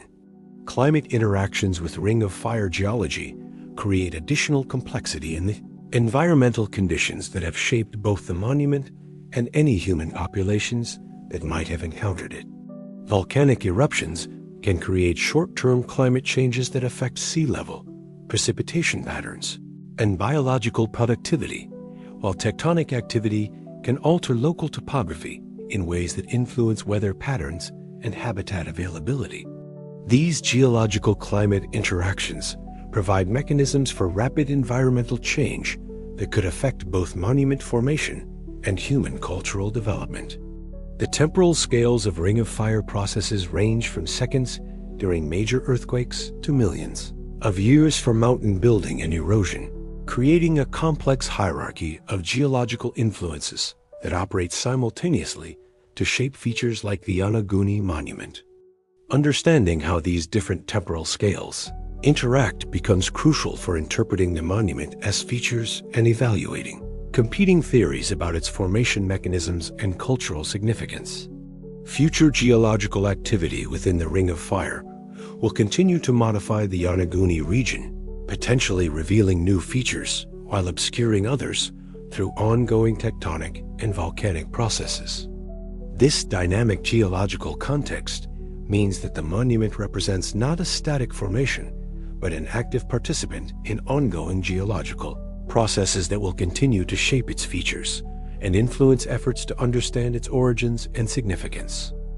In the shadowy borderlands, where archaeology meets mythology, few concepts capture the imagination, quite like the lost continent of Mu, a vast Pacific landmass that, according to 19th and early 20th century theorists, once supported an advanced civilization before vanishing beneath the waves in a catastrophe that left only scattered island chains to mark its former extent.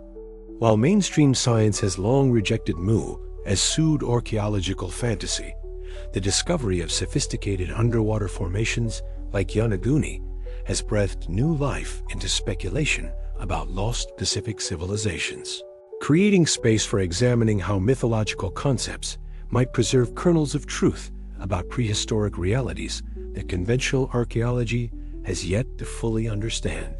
The concept of Mu emerged from the work of 19th century scholars like Augustus Le Plongeon and achieved its most detailed expression in the writings of James Churchward, who claimed to have decoded ancient tablets revealing the history of this vanished continent.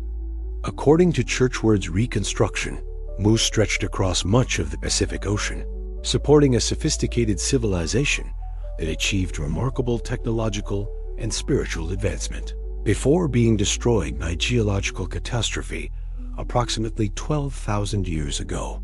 While his specific claims lack archaeological support, the basic premise that advanced Pacific civilizations might have existed during prehistoric periods has gained increased plausibility as underwater archaeology reveals evidence of sophisticated coastal cultures that flourished before sea level rise submerged their settlements. The geographical extent proposed for Mu corresponds closely to areas of the Pacific that experienced dramatic changes in land-sea relationships during the post-glacial period, when rising ocean levels transformed extensive continental shelf areas into deep underwater basins.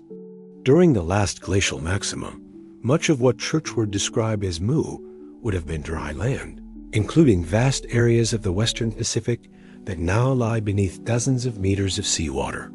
This correspondence between mythological geography and actual paleogeography suggests that concepts like Mu might preserve cultural memories of real environmental transformations that occurred during the transition from Ice Age to modern conditions.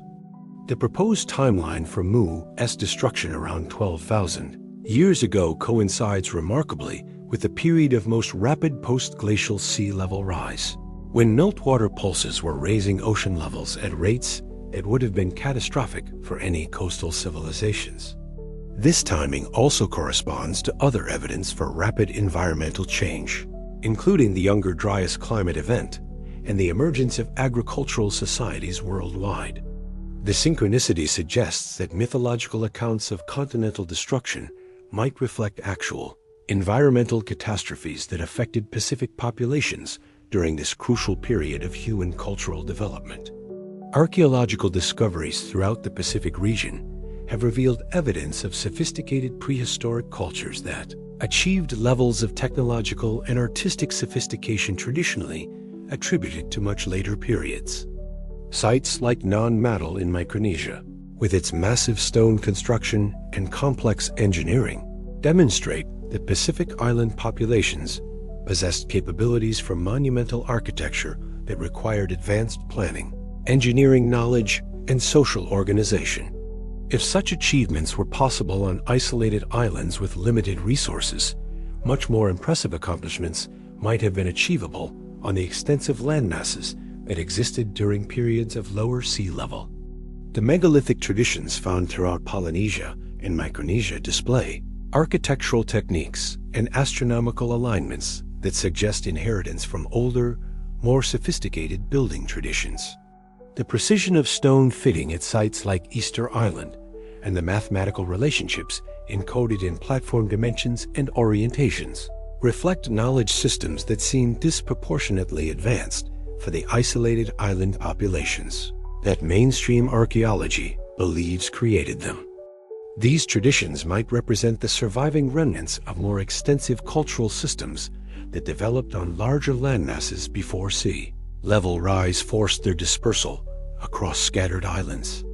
Linguistic evidence provides additional support for the possibility that Pacific Island cultures preserve elements of more extensive prehistoric civilizations. Comparative analysis of Pacific languages reveals structural similarities and shared vocabulary that suggest much older cultural connections than can be explained through documented historical contact. Some linguists propose that these similarities reflect common ancestry in continental cultural systems that predated the current island configurations, supporting theories about advanced Pacific civilizations that existed during periods of different geographical organization. Genetic studies of Pacific populations have revealed complex patterns of migration and cultural exchange that indicate sophisticated maritime capabilities, extending back much earlier than traditionally believed. The colonization of remote Pacific islands required navigational technologies and boat-building techniques that approach the sophistication attributed to mythological civilizations like Mu. If prehistoric Pacific populations possessed such advanced maritime capabilities, they could have maintained cultural and technological exchange across distances that would support the development of continent-spanning civilizations.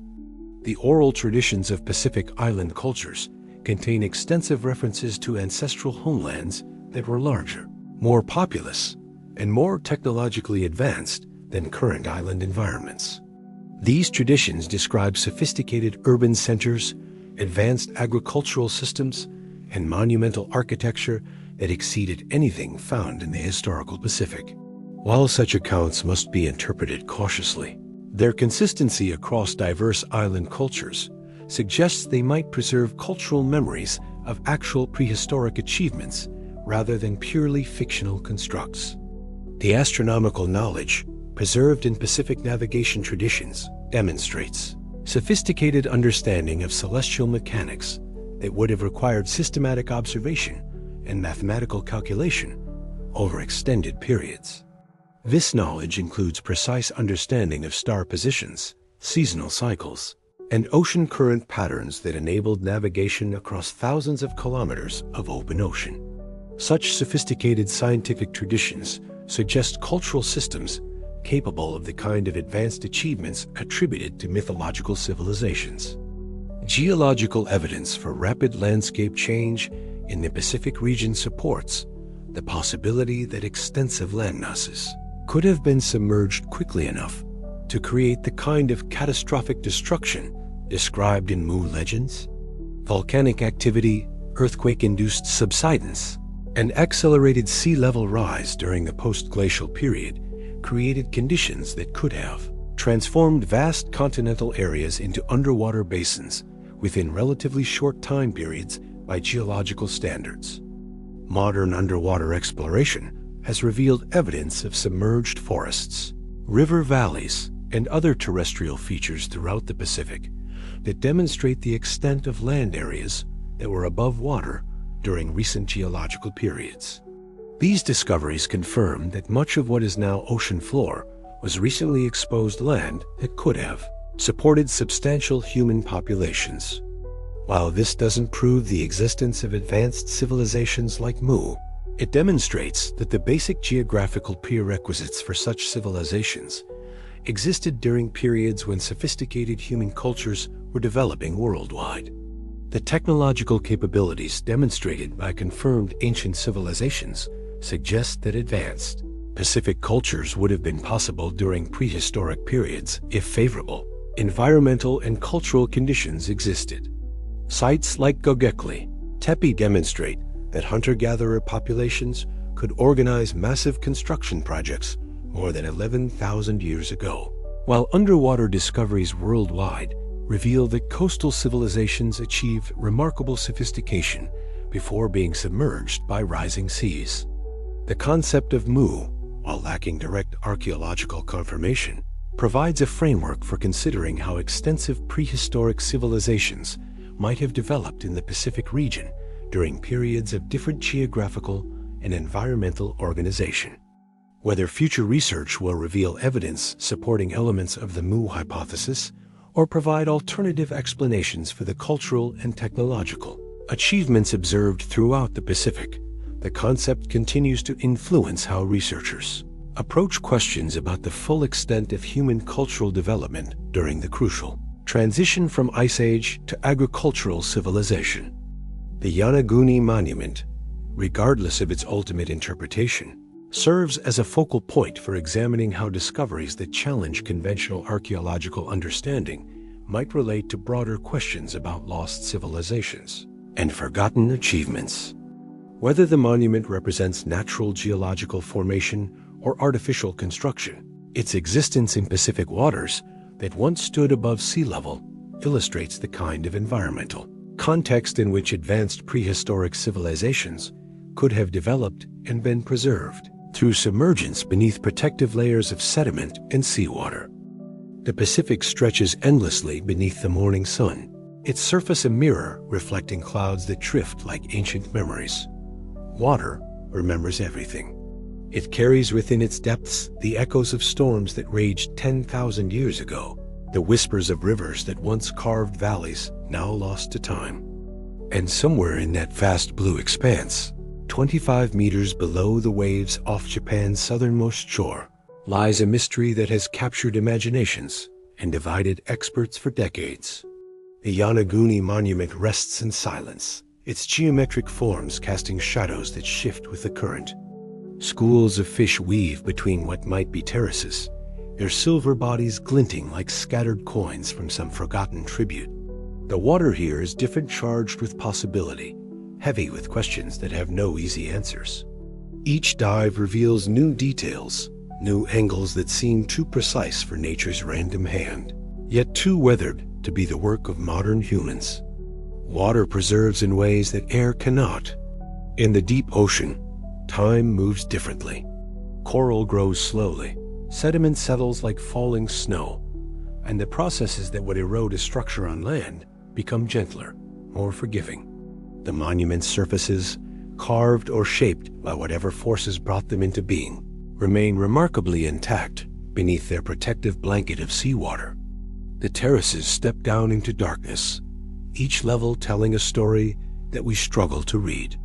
Marine archaeologists have spent countless hours documenting every angle, every possible tool mark, every feature that might distinguish human craftsmanship from natural formation. They work in the blue twilight of the deep, their lights creating temporary constellations against the monument's flanks.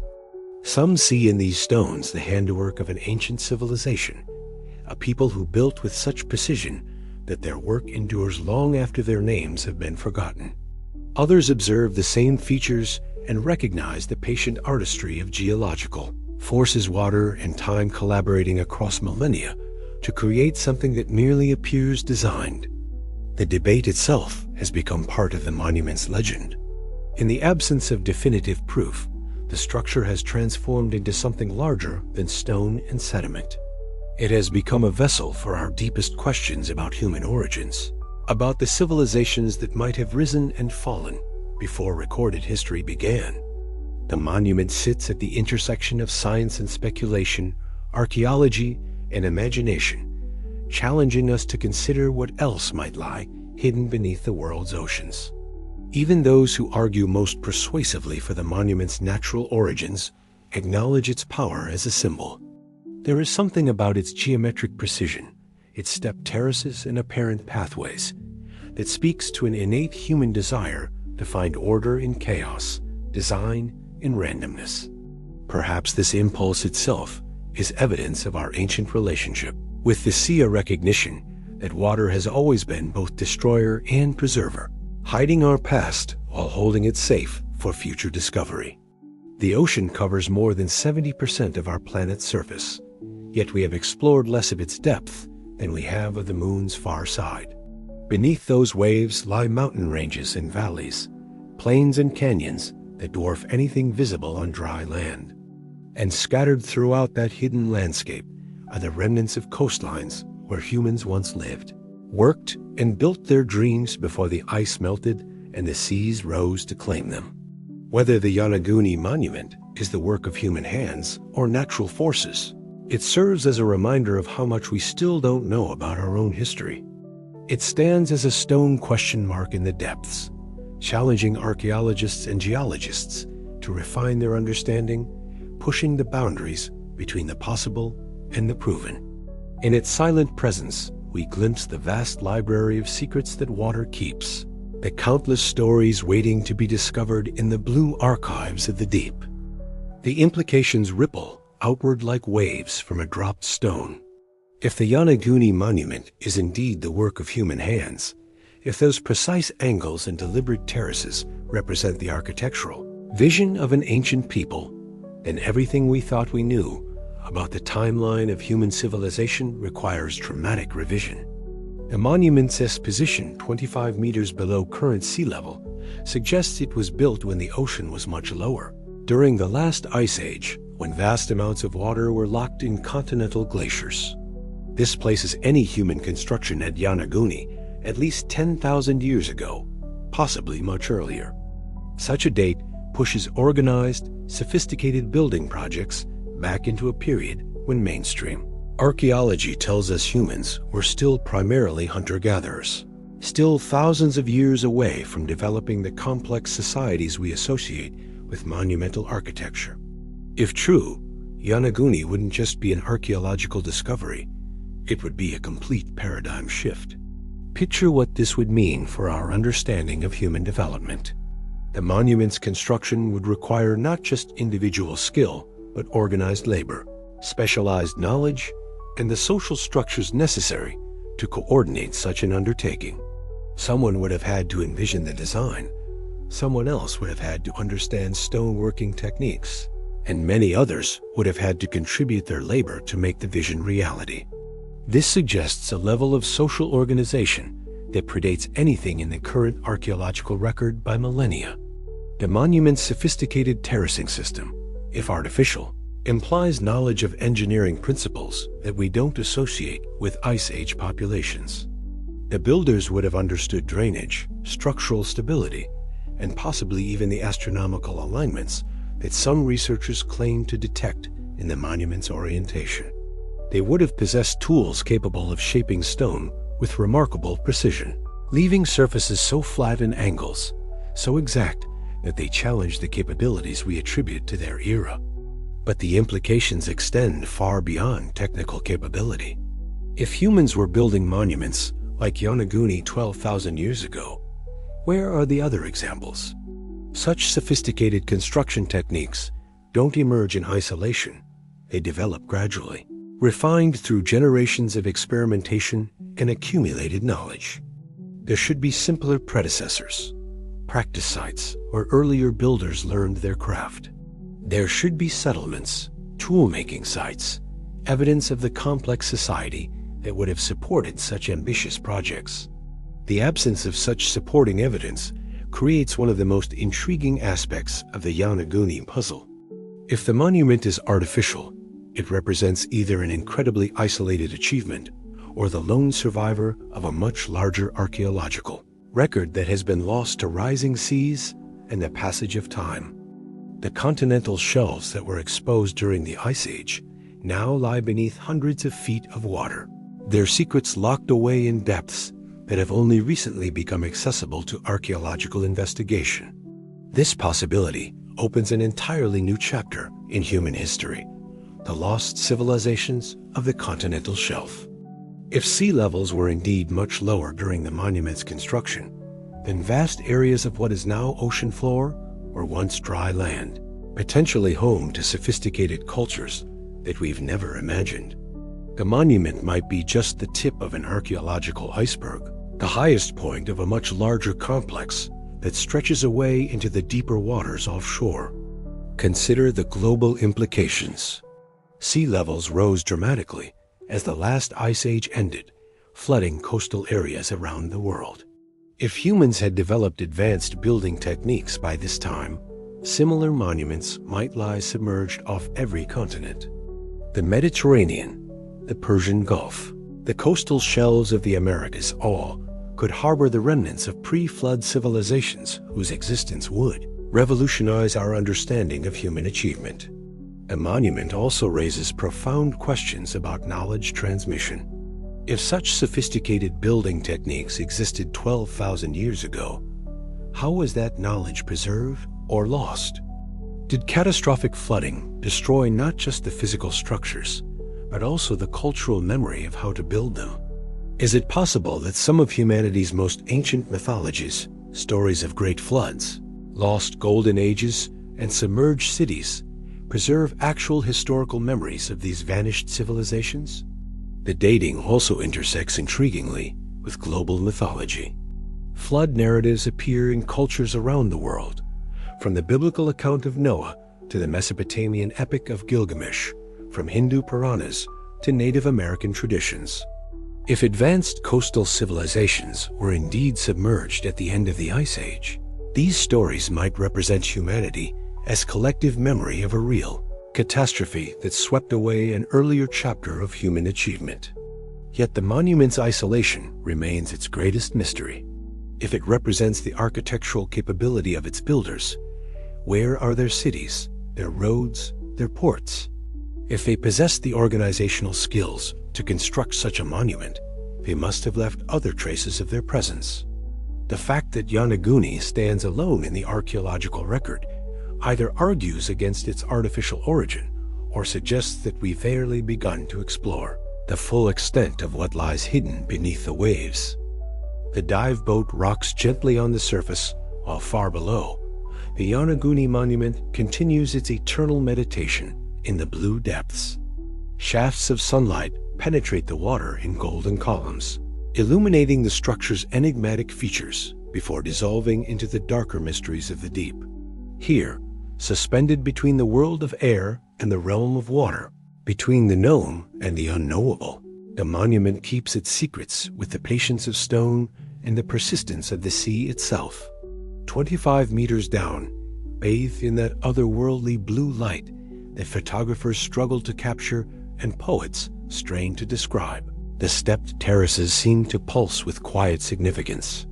Each surface tells a story, whether written by the patient hand of geological time or carved by human intention, that we may never fully read.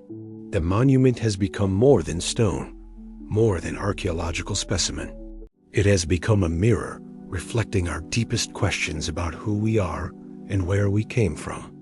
Schools of fish drift through what might once have been corridors, their movements creating temporary shadows that dance across surfaces worn smooth by millennia of current. The marine life has claimed the monument as habitat, transforming it into a living reef where past and present merge in the eternal cycle of ocean life. Coral grows in crevices that might be natural fissures or ancient joints between carefully fitted blocks.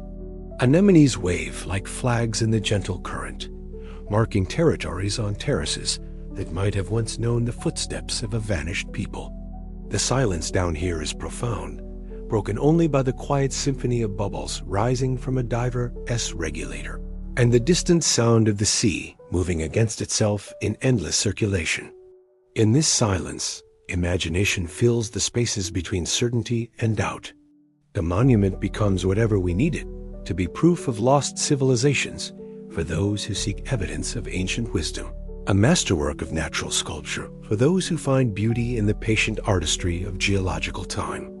Perhaps the truth lies not in choosing between these interpretations, but in embracing the monument as ability to embody both possibilities simultaneously.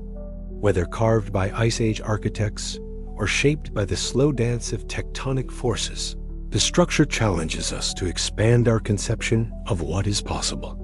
It reminds us that the ocean holds more mysteries than answers, more questions than conclusions. The monument's greatest gift might be its stubborn refusal to yield definitive proof in either direction. In an age of instant information and digital certainty, Yonaguni offers something increasingly rare: genuine mystery. It provides a space where scientific rigor and imaginative speculation can coexist. where the boundaries between archaeology and adventure, between fact and possibility, remain beautifully blurred. Standing on the deck of the dive boat, watching the sun set over waters that stretch unbroken to the horizon, it's impossible not to wonder what else lies hidden in the ocean's vast archives. A monument may be unique, or it may be just the first of many discoveries waiting in the depths. Every year, advancing underwater technology makes deeper exploration possible, revealing new features of the seafloor that have never known sunlight. The debate over Yonaguni's origins continues in academic journals and internet forums, in documentary films, and scientific conferences. But down in the depths, the monument itself remains serenely indifferent to human interpretation. It simply exists, solid and enigmatic, a stone riddle that has outlasted the civilizations that might have created it, and will outlast the archaeologists who study it today. Perhaps this is the monument's deepest teaching, that some mysteries are meant to be contemplated rather than solved, that the questions they raise are more valuable than any answers we might force from them. In the end, whether Yonaguni represents the handiwork of an Ice Age civilization or the artistry of natural forces matters less than its power to inspire wonder, to challenge assumptions, and to remind us that our planet still holds secrets waiting to be discovered. The ocean keeps its memories in depths we're only beginning to explore. Beneath the waves lie mountain ranges and valleys, plains and canyons that have never known names, archaeological sites that may never be found, and monuments that may never be understood. The Yonaguni Monument stands as a representative of all these hidden wonders, a stone ambassador from the depths that speaks to our eternal fascination with the unknown. As darkness falls over the Pacific and the monument settles into another night of its oceanic vigil, the questions it raises continue to ripple outward. What other structures wait in the depths? What civilizations might have risen and fallen before recorded history began? What stories lie written in stone beneath the waves, waiting for the right combination of technology and curiosity to bring them to light? The silent city below, whether natural wonder or human achievement, remains one of our planet's most beautiful mysteries. And in that beauty, in that enduring uncertainty, we find something precious, a reminder that the world still holds marvels that can fill us with wonder and questions that keep us searching. The monument's greatest treasure isn't gold or artifacts. It's the gift of mystery itself, preserved in stone and protected by the eternal embrace of the sea. If these words have taken you on a journey to the depths, if they've awakened your own curiosity about what lies hidden beneath the waves, perhaps you'll join us again as we explore the other mysteries that our world offers to those willing to look beyond the surface of things.